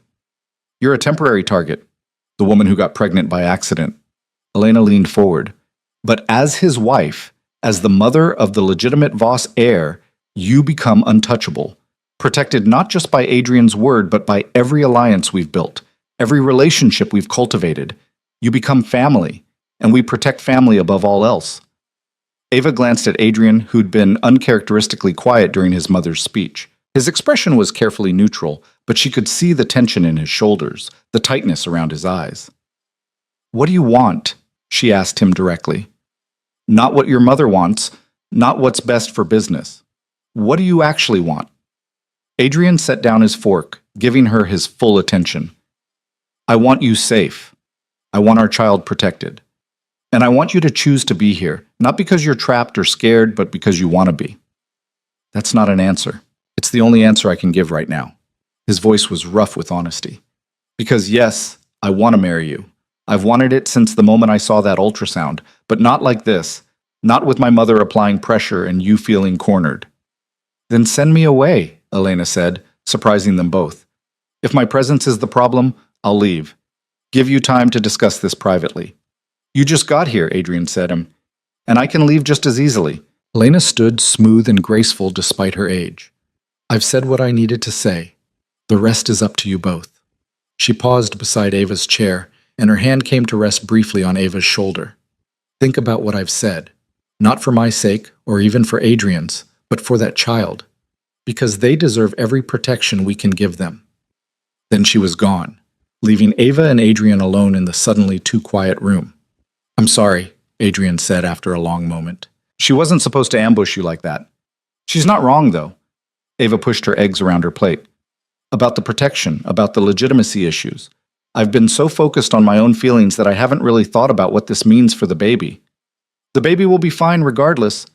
Adrian moved to the chair Elena had vacated, closer to Ava. "I have lawyers who can ensure the succession is clear, marriage or not. But it would be easier if we were married." "Yes, no point in lying. It would solve a lot of problems. Just not the problem of me not knowing if I can trust you." Ava finally looked at him. "Or if I even want this life." "I know." Adrian's hand covered hers on the table. "And I'm not asking you to decide today. Take whatever time you need. Your mother seems to think we don't have time." "My mother thinks a lot of things. That doesn't make them all true." His thumb traced circles on her hand. "Yes, there are advantages to marriage. Yes, it would make certain things easier, but I'd rather have you choose me freely 6 months from now than agree under pressure today. And if I never choose you," pain flickered across his face, quickly masked, "then I'll spend the rest of my life wondering what I did wrong. But I won't force you, Ava. That's a line I won't cross." She wanted to believe him, wanted to trust that he meant what he said, but everything about her situation screamed that she was trapped, that the choice he was offering was an illusion. "I need air," she said abruptly, standing. "I need to think." "I'll come with you." "No." Ava softened the rejection with a hand on his shoulder. "I need to be alone for a bit. Just in the gardens. I won't leave the property." Adrian looked like he wanted to argue, but he nodded. "Take your phone, and if you see anything suspicious, call security immediately." "I will." She squeezed his shoulder, then left before he could change his mind. The gardens were beautiful in the morning light, all dew-kissed flowers and precisely trimmed hedges. Ava followed one of the stone paths, very aware of the security presence that followed at a discreet distance. Even alone, she wasn't really alone. She ended up at a fountain tucked into a corner of the garden, surrounded by rose bushes that were still blooming despite the season. Sitting on the stone edge, she let her hand rest on her still flat stomach. "What do we do?" she whispered to the baby that couldn't hear her. "Your father is a criminal who kills people. Your grandmother is terrifying, and I'm just a waitress who made one mistake and ended up here." Except it didn't feel like a mistake anymore. That was the problem. Sitting here in this beautiful garden, carrying a child she hadn't planned for, caught between a man she was starting to care for and a life she'd never imagined. It all felt strangely inevitable. Like maybe that text message hadn't been an accident after all. "Miss Carter." Ava turned to find a man approaching, not one of the security team, but someone older, distinguished, in an expensive suit. Something about him set off alarm bells in her head. "I'm sorry, do I know you?" "Not yet, but we have a mutual acquaintance." The man stopped a few feet away, and Ava realized the security team had been intercepted by other men in suits. They were arguing in low voices, hands on their weapons but not drawing them. "My name is Victor Constantine, and I think you and I need to have a conversation." Ice flooded Ava's veins. Victor, the man who'd sent people to kill her. The enemy Adrian had warned her about. "I'm calling security." She reached for her phone, but Victor held up a hand. "Please don't. I'm not here to hurt you. In fact, I'm here to help you." "Help me?" Ava's laugh was brittle. "You tried to have me kidnapped." "I tried to have you protected from Adrian Voss." Victor's voice was smooth, reasonable. "There's a difference." "I don't think there is." "Then you're not as intelligent as you look." Victor moved slightly closer, and Ava stood, putting the fountain between them. "Did Adrian tell you what he is? What he's done?" "He told me enough." Did he tell you about the families he's destroyed? The lives he's ruined? The people who've died because they got in his way?" Victor's eyes were cold despite his gentle tone. "Did he tell you that the moment you become inconvenient, you'll be just as disposable as everyone else he's used?" "That's not true." "Isn't it? Think, Ava. You're a waitress. No family except a sister who can't protect you. No resources, no connections. What happens when Adrian gets bored? When the baby is born and you're no longer necessary to keep it safe?" He wouldn't. He would. He's done it before." Victor pulled out his phone, tapped the screen, then held it up. "Recognize her?" The photo showed a beautiful woman with dark hair and sad eyes. She looked vaguely familiar, but Ava couldn't place her. Her name was Isabella Moretti. She was pregnant with Adrian's child 3 years ago. Victor's voice was conversational, but his eyes were sharp. She died in a car accident 6 months into the pregnancy. "Very tragic, very convenient." "You're lying." "I'm not." "Check the records if you don't believe me." Isabella Moretti, age 27, died when her brakes failed on a mountain road. Victor pocketed his phone. Adrian grieved publicly. Privately, he moved on within weeks. "Because that's what he does, Ava. He uses people until they're no longer useful." Ava's mind was racing. Was it true? Had there been someone before her? And if so, what had really happened? "Even if that's true," she said slowly, "it doesn't explain why you're telling me. What do you want?" "I want you to understand what you're dealing with, and I want to offer you an alternative." Victor's expression was earnest. "Come with me. I'll get you out of here, set you up somewhere safe. You and your baby will be protected without being trapped in Adrian's world. And in exchange, you tell me everything you know about Adrian's operations, his associates, his shipments, his weaknesses." Victor shrugged. "Nothing that will get him killed, just enough to level the playing field." "You want me to betray him?" "I want you to save yourself and your child from a man who will eventually destroy you both." Victor extended his hand. "Come with me now, Ava, before it's too late." For one terrible moment, Ava actually considered it. The doubt Victor had planted was growing, spreading poison through her thoughts. What if he was right? What if Adrian was just using her? What if the moment she became inconvenient, she'd end up like Isabella Moretti? Then she remembered Adrian's hands on her face last night, gentle despite their capability for violence, the way he'd kissed her forehead this morning before leaving, the absolute certainty in his voice when he'd promised to protect her. "No." Ava straightened her spine. "I don't know what game you're playing, Victor, but I'm not interested. You're making a mistake. Maybe, but it's my mistake to make." Ava raised her voice. "Security!" The security team broke free from whatever had been holding them back, weapons drawn, surrounding Victor in seconds. But he just smiled, hands raised in surrender. "Think about what I said, Ava. When Adrian shows his true colors, and he will, remember that I offered you a way out." Victor allowed himself to be led away, but his eyes stayed on her. "The offer stands. Anytime you're ready." Then he was gone, escorted off the property by a dozen armed men. Ava sank back onto the fountain edge, her hands shaking. She needed to tell Adrian, needed to ask him about Isabella Moretti and find out if Victor's story was true. But part of her was terrified of what she might learn. She was still sitting there 10 minutes later when Adrian came running through the gardens, his face stark with fear. "Ava!" He reached her in seconds, his hands framing her face, checking her for injuries. Are you hurt? Did he touch you? I'm fine. She caught his wrists, steadying him. He just talked. What did he say? Adrian's voice was deadly calm now, his eyes scanning the area as if Victor might materialize again. He told me about Isabella Moretti. Adrian went very still. Of course he did. Is it true? Was there someone before me? Yes. Adrian's hands dropped from her face. Isabella was pregnant with my child 3 years ago, and she did die in a car accident. Did you kill her? The question hung between them, sharp and terrible. No. Adrian's voice was rough, but I might as well have.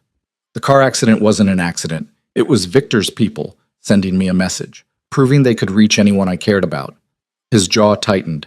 I failed to protect her. Failed to see the threat until it was too late, and she died because of it. Ava's hands moved to her stomach, protective. And the baby? Died with her. Pain flashed across Adrian's face, raw and real. I swore that day that I would never let it happen again, that I would never care about someone enough to make them a target. His eyes met hers. And then you walked back into my life, already pregnant, already in danger. And I realized I didn't have a choice. I had to protect you, had to keep you safe because losing you would destroy me just as completely as losing Isabella did. Why didn't you tell me? Because I knew how it would look. Knew you'd question whether I was capable of keeping you safe when I'd failed so spectacularly before. Adrian's voice cracked. But I'm not the same man I was 3 years ago, Ava. I've learned from my mistakes. Built better security, cut off Victor's access to my operations, eliminated every vulnerability I could find. What happened to Isabella won't happen to you. Ava studied his face, searching for any hint of deception, but all she saw was grief and determination in equal measure. Victor said you'd become bored with me, that I'd be disposable once the baby was born. Victor is a liar who wants you to doubt me. Adrian's hands clenched at his sides. But I can't prove that to you with words. I can only prove it with time and actions. So I'm asking you to give me that chance, to let me show you that you and our child will always be my priority. How do I know you're not lying too? You don't. Brutal honesty. You have to choose who to trust, me or him. The man who's kept you safe for the last 3 days, or the man who sent people to kidnap you. Adrian stepped closer. I'm not going to tell you what to do, Ava, but I'm going to ask you this. When Victor had you alone in the garden, did he hurt you? No? Did he threaten you? Not directly. And did my security team protect you, or did they stand by and let him approach? Ava thought back to the men in suits, the way they'd been intercepted. They tried to protect me. Something stopped them. Victor's people. Probably threatened them or their families. Adrian's voice was grim. That's his style. He doesn't kill when he can manipulate, doesn't fight when he can undermine. He wants you to doubt me because a divided enemy is easier to defeat. So this was all a manipulation? Every word of it, even the truth about Isabella, was twisted to serve his purposes. Adrian's hands came up to her shoulders, gentle but firm. I failed Isabella. That's true.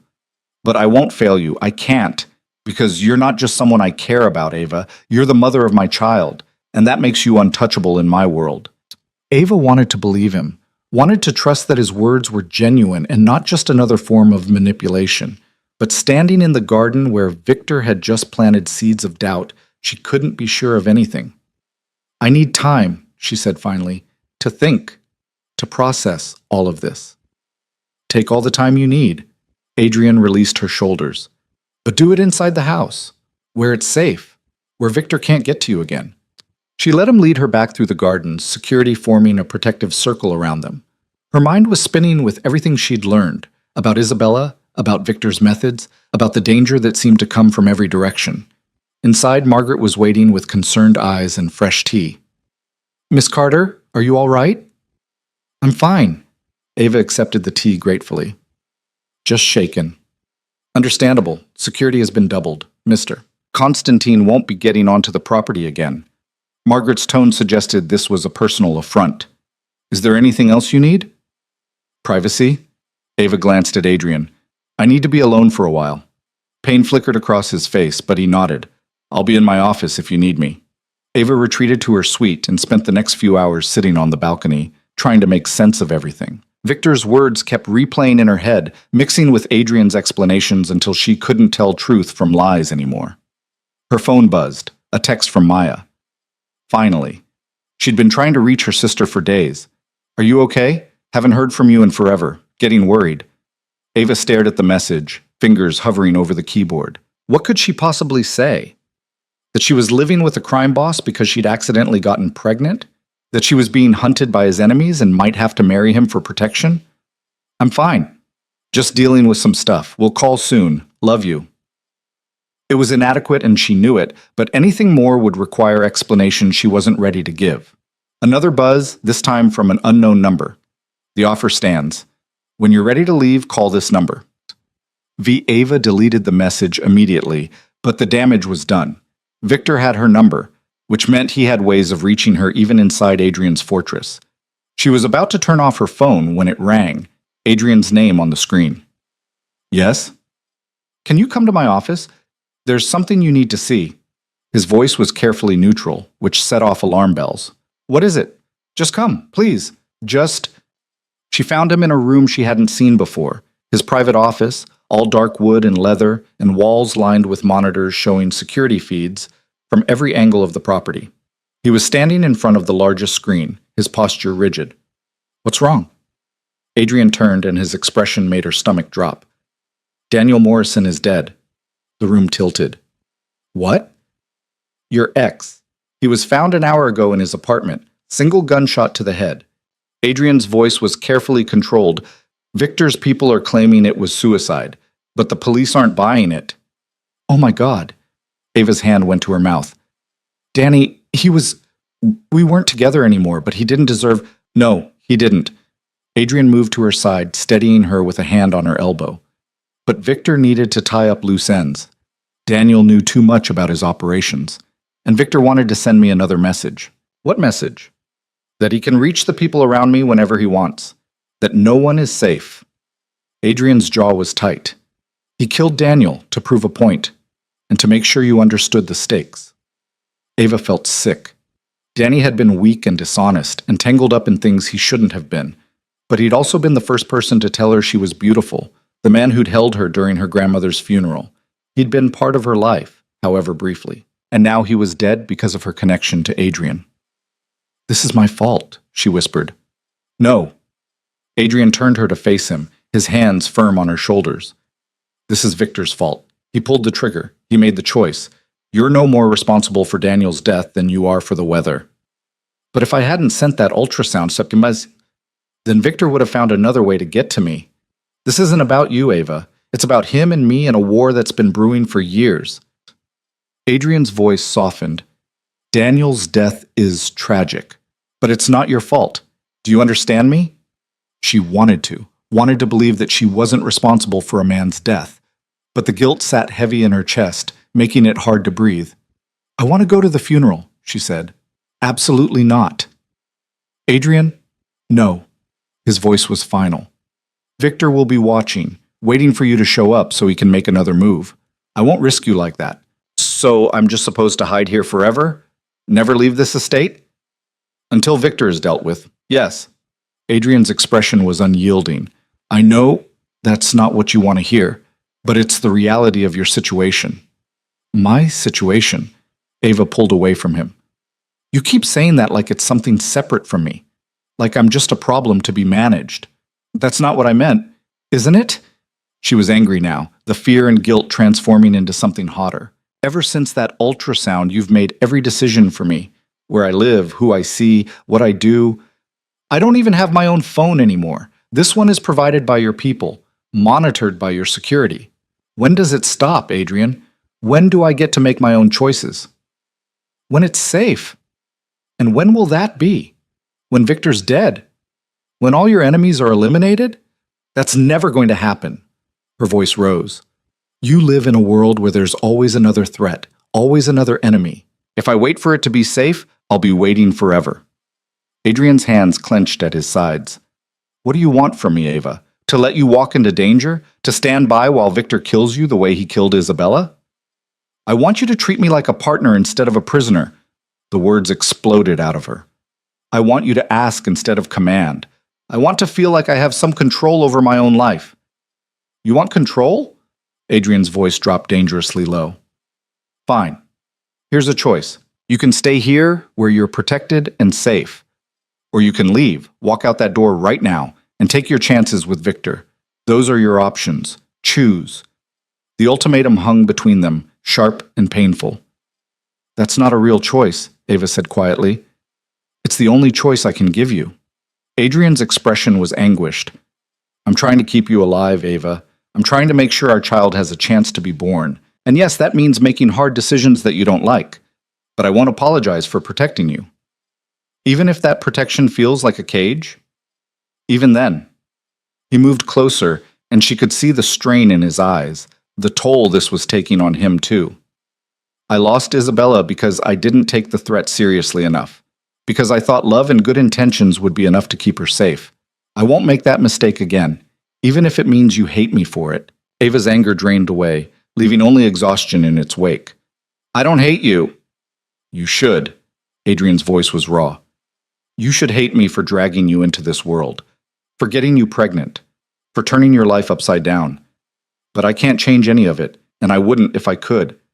Because that baby, his hand moved to her stomach. That baby is mine. And I will do whatever it takes to make sure it survives, even if that means becoming the villain in your story. She covered his hand with hers, feeling the warmth of his palm through her sweater. You're not the villain, Adrian. Then what am I? I don't know yet. Honest, even if it hurt. But I'm trying to figure it out. His phone buzzed, and he checked it with obvious reluctance. Whatever he saw made his expression harden. I have to go. There's a situation that needs my attention. What kind of situation? The kind that involves making sure Victor understands there are consequences for killing people under my protection. Adrian's voice was cold, emotionless. The crime boss was back, the vulnerable man from moments ago carefully locked away. I'll be back before dark. Adrian, wait! But he was already gone, leaving her alone in the office surrounded by security monitors showing a property that looked like paradise but felt increasingly like a prison. Ava sank into his chair, overwhelmed by everything. Danny's death, Victor's manipulation, Adrian's ultimatum. Her hand moved to her stomach again, to the life growing inside her that had started all of this. What am I supposed to do? She whispered to the baby. How do I protect you when I can't even protect myself? The monitors flickered, showing different angles of the estate.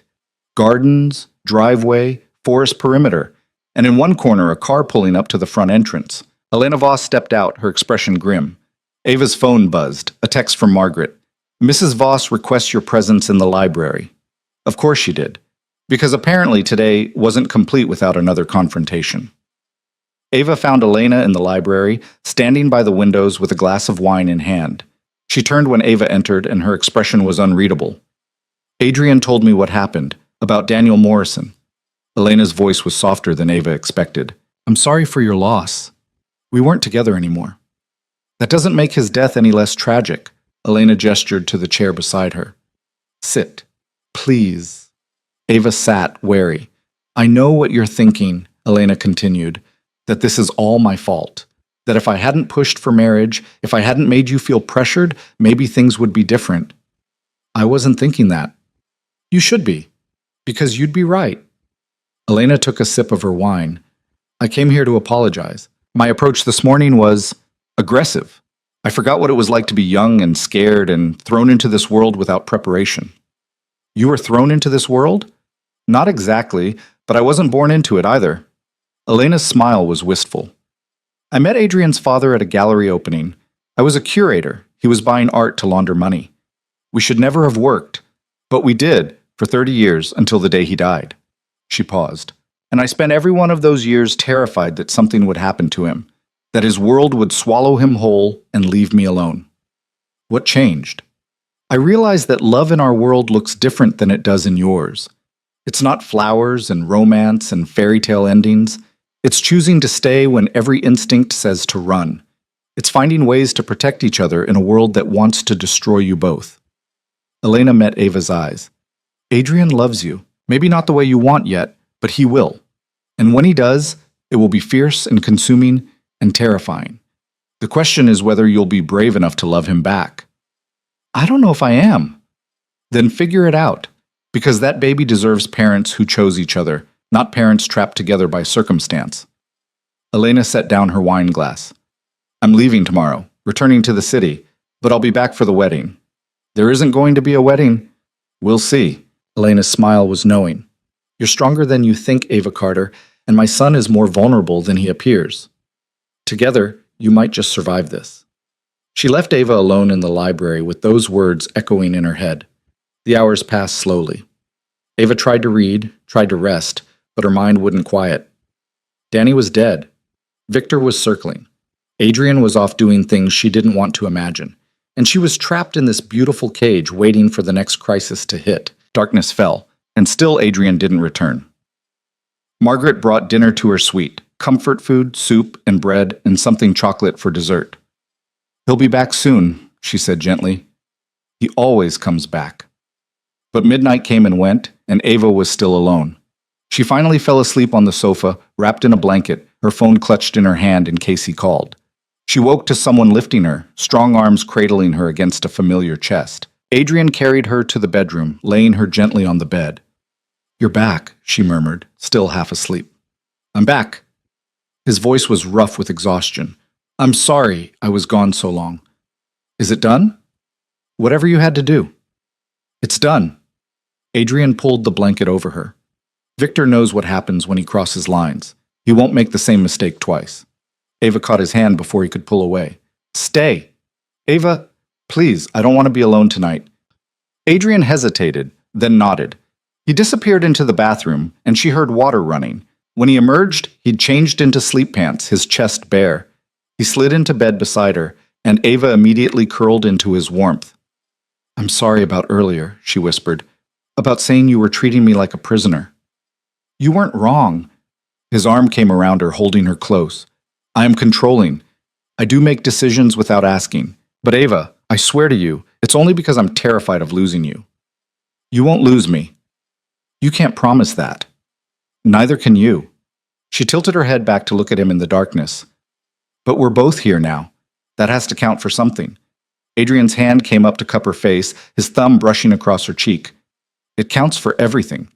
He kissed her then, soft and sweet and full of unspoken promises. And Ava kissed him back, choosing in that moment to stop fighting what she felt, to stop running from the impossible reality of their situation. When they finally broke apart, both breathing hard, Adrian pressed his forehead to hers. One day at a time, he whispered. One day at a time, Ava agreed. And somehow, in the darkness of that enormous bedroom, wrapped in each other's arms, it felt like enough. Morning light filtered through the curtains, and Ava woke to find Adrian already awake, watching her with an intensity that should have been unsettling, but somehow wasn't. How long have you been staring at me? She asked, her voice still rough with sleep. Long enough to memorize every detail. His fingers traced the line of her jaw. You're beautiful in the morning. I didn't get to appreciate that the first time. Because I ran away. Because I let you. Adrian's hand moved to her hair, tangling in the strands. I won't make that mistake again. Ava's phone buzzed on the nightstand. Dr. Reeves' office confirming her appointment for later that week. The reminder of the baby, of the reality they were building together, sent warmth through her chest. We should talk, she said, sitting up. About everything. About what happens next. Adrian propped himself up on one elbow, giving her his full attention. What do you want to happen next? I want to understand your world better. Not just the danger, but everything. How you built this empire, what you actually do, where you see it going. Ava pulled the sheet around herself. If I'm going to raise a child here, I need to know what I'm choosing. That's fair. Adrian sat up fully, his expression serious. What do you want to know? Start with the truth. All of it. No more protecting me from the ugly parts. Adrian was quiet for a long moment, and Ava could see him weighing what to share, how much honesty was too much. Finally, he spoke. My father built this empire on 3 things: fear, loyalty, and strategic violence. When he died, I inherited all of it. The businesses, the enemies, the blood on our hands. His voice was steady, unflinching. I could have walked away, sold everything, disappeared, started over somewhere clean, but I didn't. Because this world, as ugly as it is mine. And I'm good at it. Good at what exactly? At maintaining order in chaos, at knowing when to show mercy and when to be ruthless, at building alliances that keep the peace and breaking the ones that threaten it. Adrian's gaze held hers. I don't deal drugs to kids or traffic people. I don't run protection rackets that destroy small businesses. Those are Victor's methods, and they're why he'll eventually fall. But I do control territory. I do handle money that comes from illegal sources. And I do eliminate threats when negotiation fails. Like what you did last night. Yes. No apology, just acknowledgement.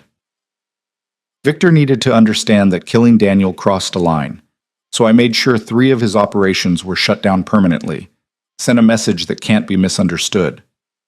Did anyone die? Adrian's jaw tightened. 2 of his men. They chose to fight rather than surrender. I would have preferred to avoid it, but I won't lose sleep over it either. The honesty was brutal, but Ava appreciated it more than pretty lies would have been. And the legitimate businesses Elena mentioned? Real estate mostly. Some tech investments, a few restaurants and hotels. Things my mother built to give us clean income and social legitimacy. A ghost of a smile crossed Adrian's face. She's better at that side than I ever was. I handle the shadows. She handles the light. And what happens to all of this when the baby comes? Ava's hand moved to her stomach. Do they inherit an empire built on violence? Do they spend their whole life looking over their shoulder? Not if I can help it. Adrian moved closer, his hand covering hers on her stomach. I've been working for years to transition more operations into legitimate channels. The goal is that by the time our child is old enough to understand what we do, most of it will be legal, clean. That's a long game. It's the only game worth playing. His voice softened. I don't want our child to live the way I did, Ava. Always afraid, always looking for threats, always wondering who to trust. I want better for them. For us. Then why not just walk away now? Sell everything to your mother, disappear, start over. Because walking away creates a power vacuum. And power vacuums get filled by men like Victor, who don't care about collateral damage or innocent lives. Adrian's expression was grim.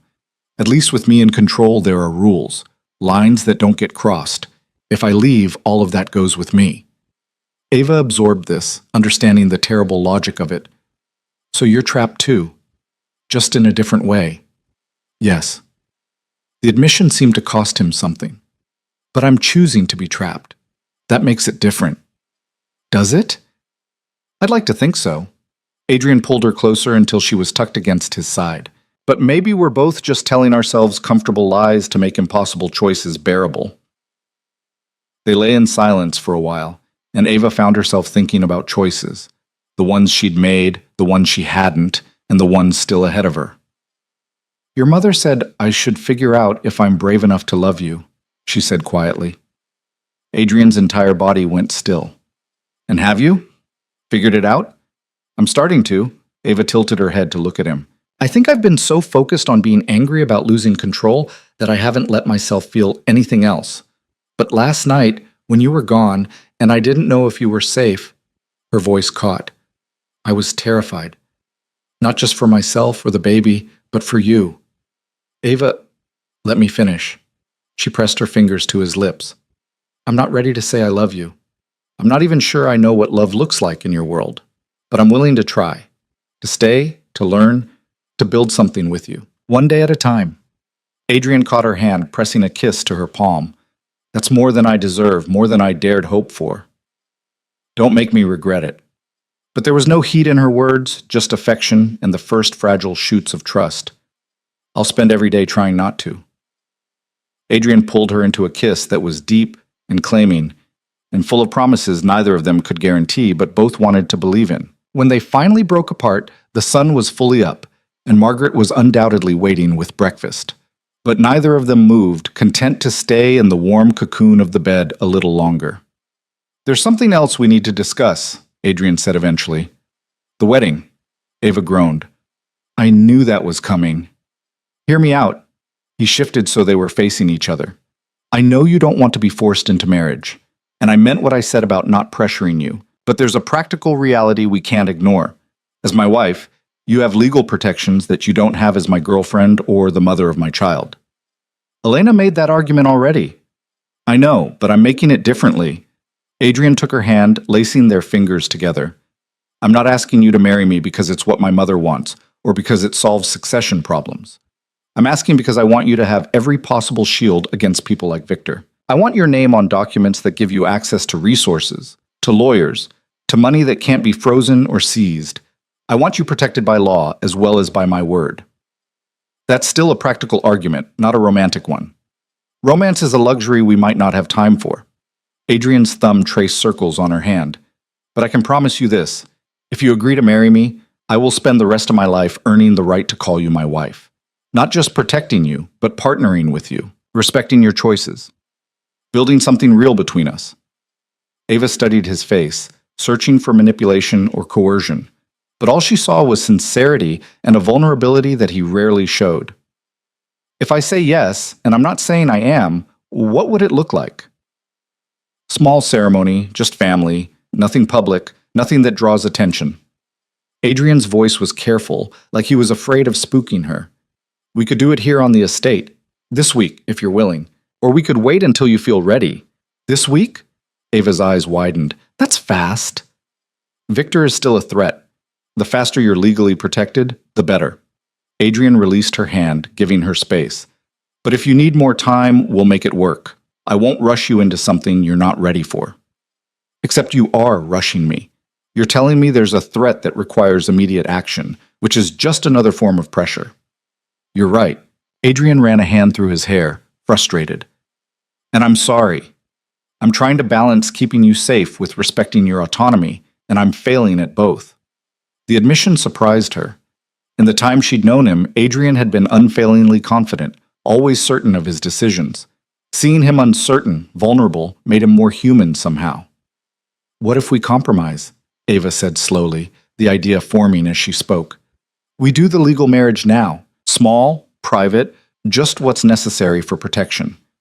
But the real wedding, the one with vows that mean something, and a celebration, and all of that, we save for later. When I'm ready. When we've built something real.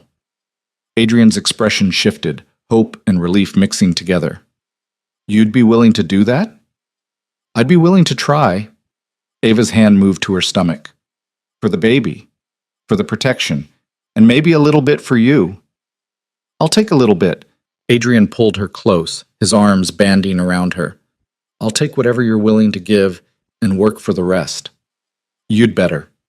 But Ava was smiling against his chest, feeling lighter than she had in days. The legal ceremony happened 3 days later in Adrian's office, witnessed by Margaret and one of Adrian's lawyers. It took less than 10 minutes, signatures on documents, perfunctory words from a judge who was clearly accustomed to handling unusual requests, and then it was done. Ava Carter became Ava Voss.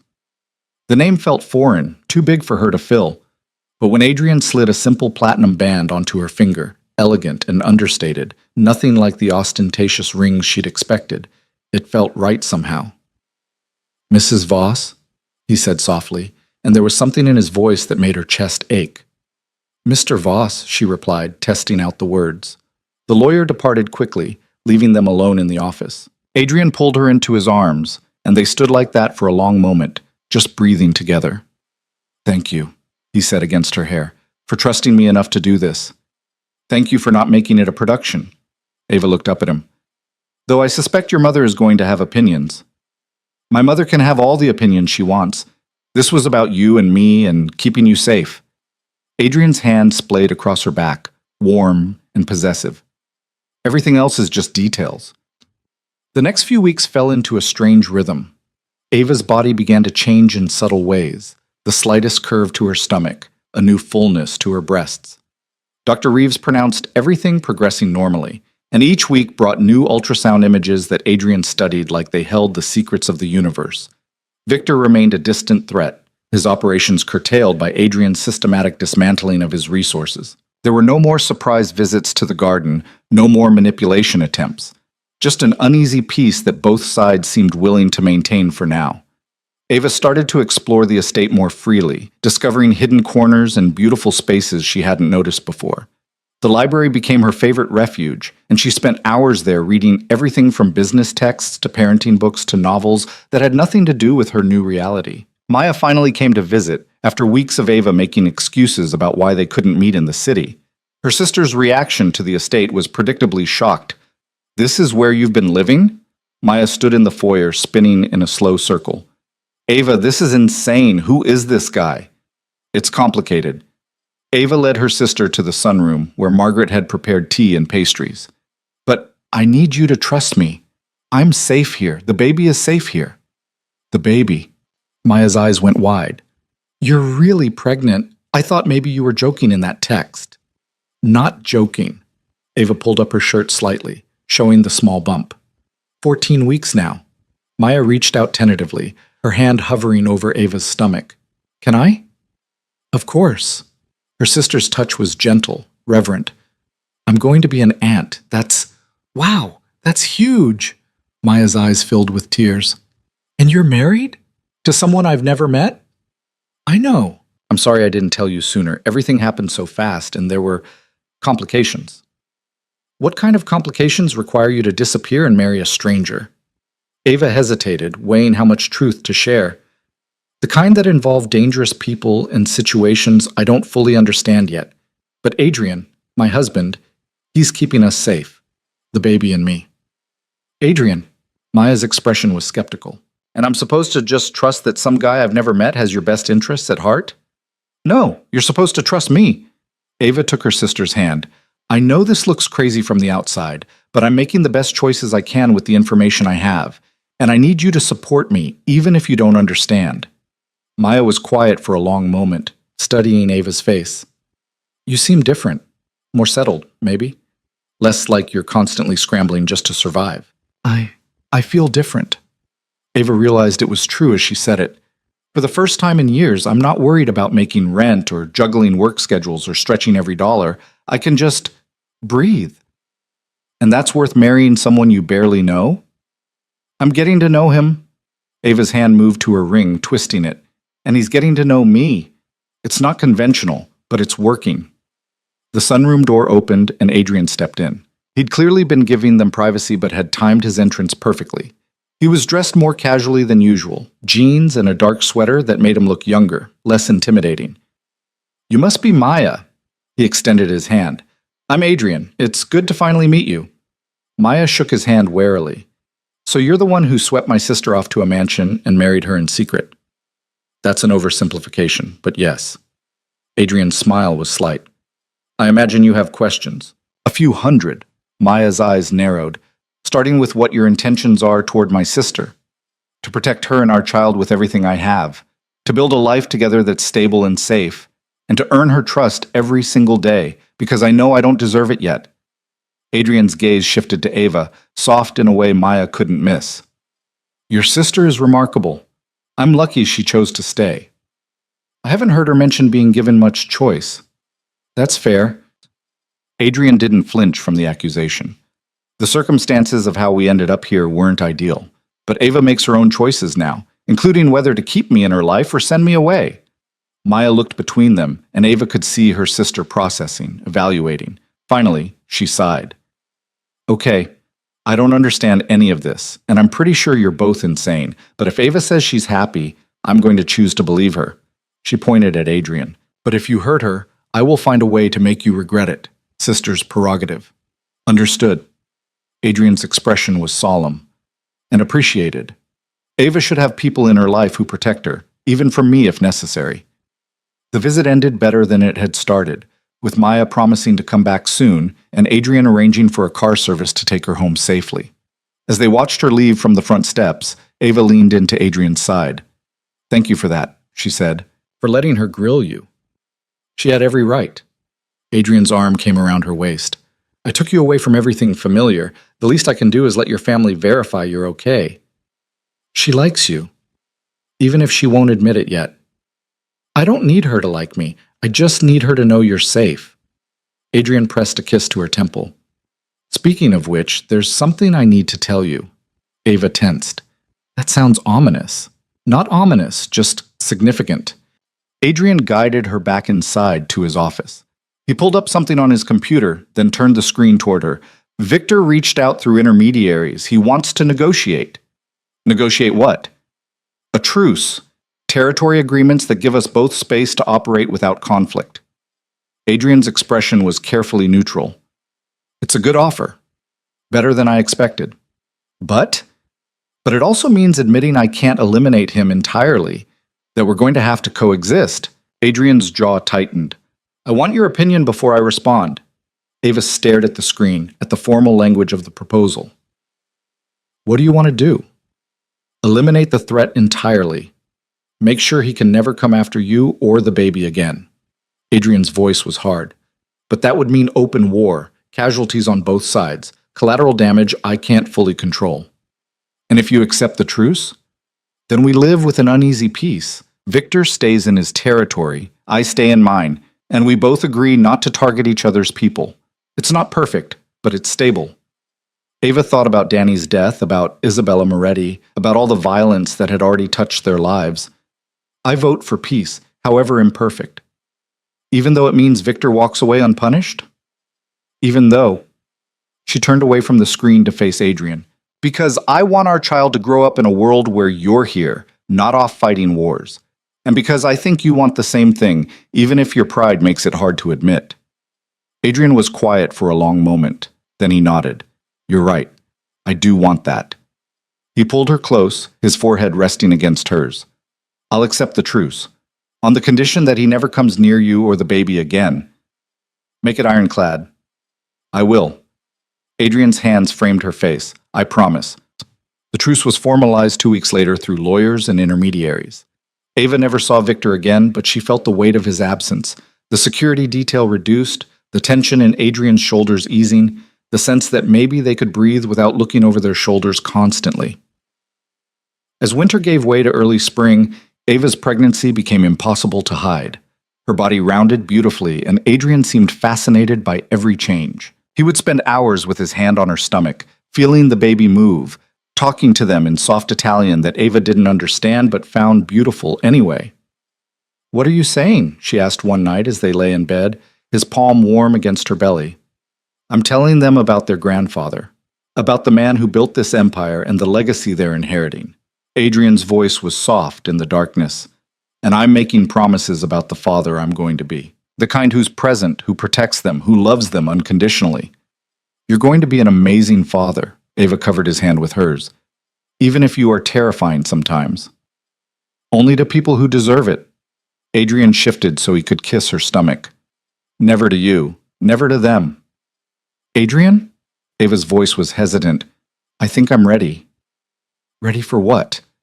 For the real wedding, the one that means something. She turned to face him in the dim light. I want to stand in front of our family and choose you.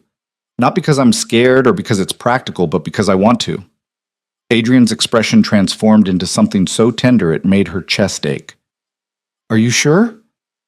I'm sure. And she was. Somewhere between the legal ceremony and this moment, fear had transformed into something else, something that felt dangerously close to love. I want our baby to be born into a family that chose each other, completely and without reservations. Then we'll have a wedding. Adrian pulled her close, and Ava could feel his heart racing against her chest. Whatever you want, whenever you're ready. Soon, Ava kissed him softly, before I'm too pregnant to fit into a dress. They planned the wedding for early May, when Ava would be 6 months pregnant and the gardens would be in full bloom. It was small, just Maya and Elena, Margaret, and a few of Adrian's most trusted people. No flash, no spectacle, just a simple ceremony under an arbor covered in white roses. Ava wore a dress that Maya helped her pick out, something flowing and elegant that accommodated her growing belly without hiding it.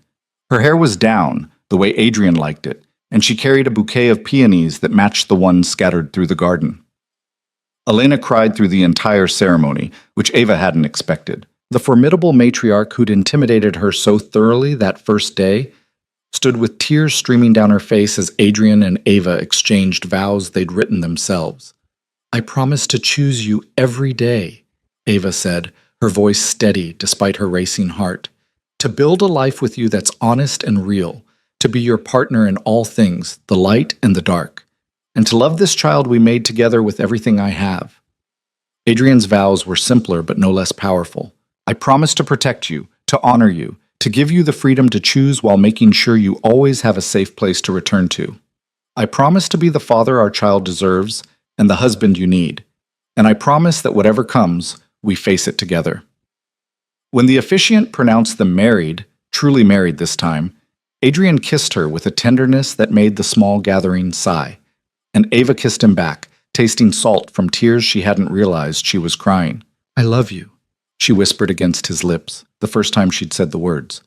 Adrian's arms tightened around her. I love you too, more than I knew I could love anyone. The reception was held in the sunroom, with food Margaret had been preparing for days and music played by a string quartet. Maya danced with one of Adrian's security guards, laughing freely for the first time since arriving. Elena cornered Ava after dinner, her eyes still red from crying. Welcome to the family, she said, pulling Ava into an embrace that smelled of expensive perfume and something warmer, acceptance, maybe. Truly and completely this time. Thank you, Ava returned the embrace.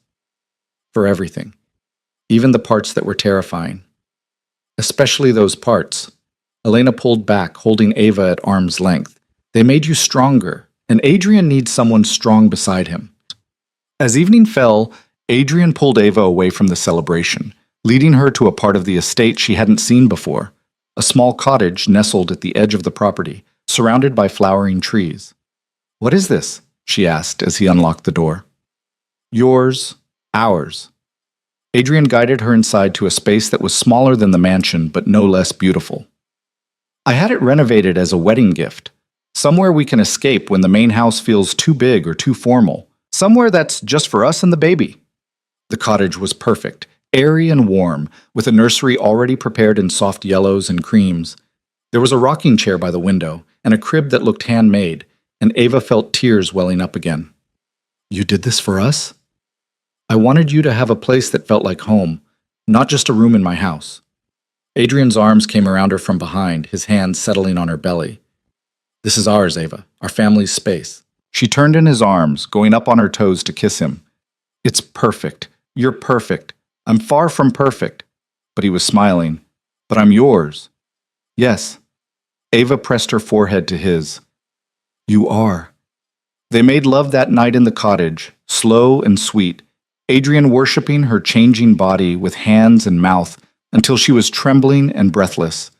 And afterward, lying tangled together in sheets that smelled new, Ava felt a peace she'd never experienced before. What are you thinking? Adrian asked, his fingers tracing lazy patterns on her hip.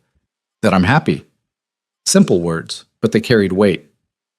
That despite everything, the fear and the chaos and the impossible circumstances, I'm exactly where I'm supposed to be.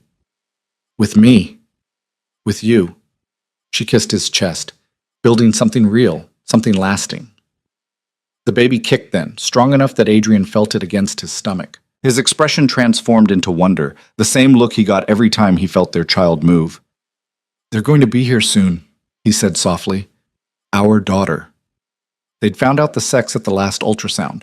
A girl who was healthy and active and already taking after her father in stubbornness, if the doctor's amused comments were anything to go by. 3 more months. Ava's hand covered his over her belly. Are you ready? Terrified. Adrian's honesty made her smile. But ready as I'll ever be. Me too.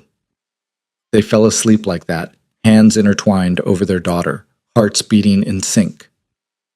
The remaining months of pregnancy passed in a blur of preparation.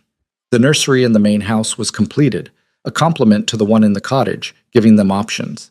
Ava attended birthing classes with Adrian, who took notes with the same intensity he brought to business meetings and asked so many questions the instructor started calling on him first. Maya visited weekly, her initial skepticism about Adrian fading as she saw how he treated Ava with reverence and respect and a tenderness that was impossible to fake. Elena became a frequent presence as well, advising on everything from baby equipment to the business transition Adrian was orchestrating to give himself more time with his family. The truce with Victor held, becoming something more stable as months passed without incident. Adrian's empire continued to shift toward legitimate operations, and while Ava knew the transformation would take years, she could see the commitment in every decision he made. I want our daughter to be proud of what I do, he told her one night as they reviewed plans for a new community center his foundation was funding. Not ashamed or afraid. She will be. Ava pressed a kiss to his jaw. You're making sure of it.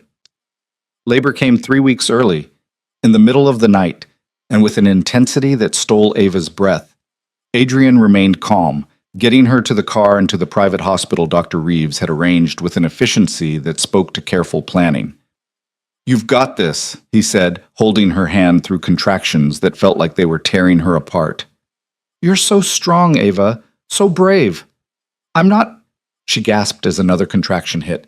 I can't. You can. You are. Adrian's voice was steady, an anchor in the chaos. Just breathe. I'm right here. 16 hours later, as dawn broke over the city, their daughter came into the world screaming her displeasure at the cold air and bright lights. Dr. Reeves placed her on Ava's chest, and the world narrowed to the tiny, perfect face scrunched up in protest. She's here, Ava whispered, tears streaming down her face. Our baby is here. Adrian was crying too, though he tried to hide it, his hand gentle on their daughter's dark head. She's perfect, just like her mother. They named her Isabella, after the woman who'd come before, the child who'd never had a chance. It felt right, honoring the past while building toward the future. Hello, Isabella, Ava whispered, as their daughter quieted against her skin. Welcome to the world, sweet girl. We've been waiting for you. The first weeks were a blur of sleepless nights and endless diaper changes, and the steep learning curve of parenthood. But Adrian was there for all of it, changing diapers with the same precision he brought to business deals and walking the floors at 3 a.m. with Isabella when she refused to settle. You're surprisingly good at this, Ava said one night, watching him rock their daughter with practiced ease. I have good motivation. Adrian glanced at her, his expression soft in the nursery light. I want to be the father I never had, present, engaged, part of every moment. You are. Ava moved to stand beside him, looking down at Isabella's sleeping face. You're exactly the father she needs. As Isabella grew from newborn to infant, the cottage became their sanctuary. Most nights they stayed there rather than the main house, creating a small, contained world where they could just be a family. Adrian worked from the cottage office when he could, taking calls with Isabella asleep in a carrier against his chest and making decisions about million-dollar deals while covered in spit-up. This is not how I imagined my life turning out, Ava said one afternoon, watching Adrian attempt to assemble a complicated toy while Isabella gummed her fist and watched with solemn eyes. Better or worse? Adrian looked up from the instruction manual he was scowling at. Different. Ava settled beside him, Isabella in her lap. But better. Definitely better. 6 months after Isabella's birth, Adrian made an announcement that surprised everyone. He was stepping back from day-to-day operations, transitioning most of his responsibilities to trusted lieutenants while he focused on the legitimate businesses and his family. Are you sure about this? Ava asked when he told her. This empire is everything you've built. No. Adrian took Isabella from her arms, settling their daughter against his shoulder. This is everything I've built. You and her. Everything else is just business. The transition wasn't seamless. There were challenges and pushback from people who'd expected Adrian to maintain his iron grip forever. But he navigated it with the same strategic brilliance he brought to everything, ensuring the power structure remained stable while creating space for himself to breathe. A year after their wedding, they threw a party. Not for business or obligation, but just because they wanted to celebrate. Maya came, bringing a boyfriend she'd been seeing for months. Elena arrived with gifts for Isabella that were excessive and perfect in equal measure. Even some of Adrian's business associates showed up, people who'd never expected to see him settled and domestic. Look at you, one of them said, watching Adrian chase after Isabella as she toddled through the garden. Never thought I'd see the day. Neither did I. But Adrian was smiling, his entire being focused on their daughter's delighted squeals. As the sun set over the estate, Ava found herself on the balcony of her old suite, now converted to a guest room, looking out over the grounds where her life had changed so completely. Adrian found her there, sliding his arms around her waist and pulling her back against his chest. What are you thinking about? He asked. About that night. When you showed up at my apartment and everything changed. Ava covered his hands with hers. I was so scared, so sure that getting in that helicopter was the worst decision I'd ever make. And now? Now I know it was the best decision I ever made. She turned in his arms, looping her hands behind his neck. Because it brought me here. To you. To Isabella. To this life we've built together. One day at a time, Adrian murmured, echoing the promise they'd made to each other. One day at a time, Ava agreed. And every day I choose this. I choose you. And I choose you. Adrian kissed her softly, sweetly, a promise of all the tomorrows they'd build together.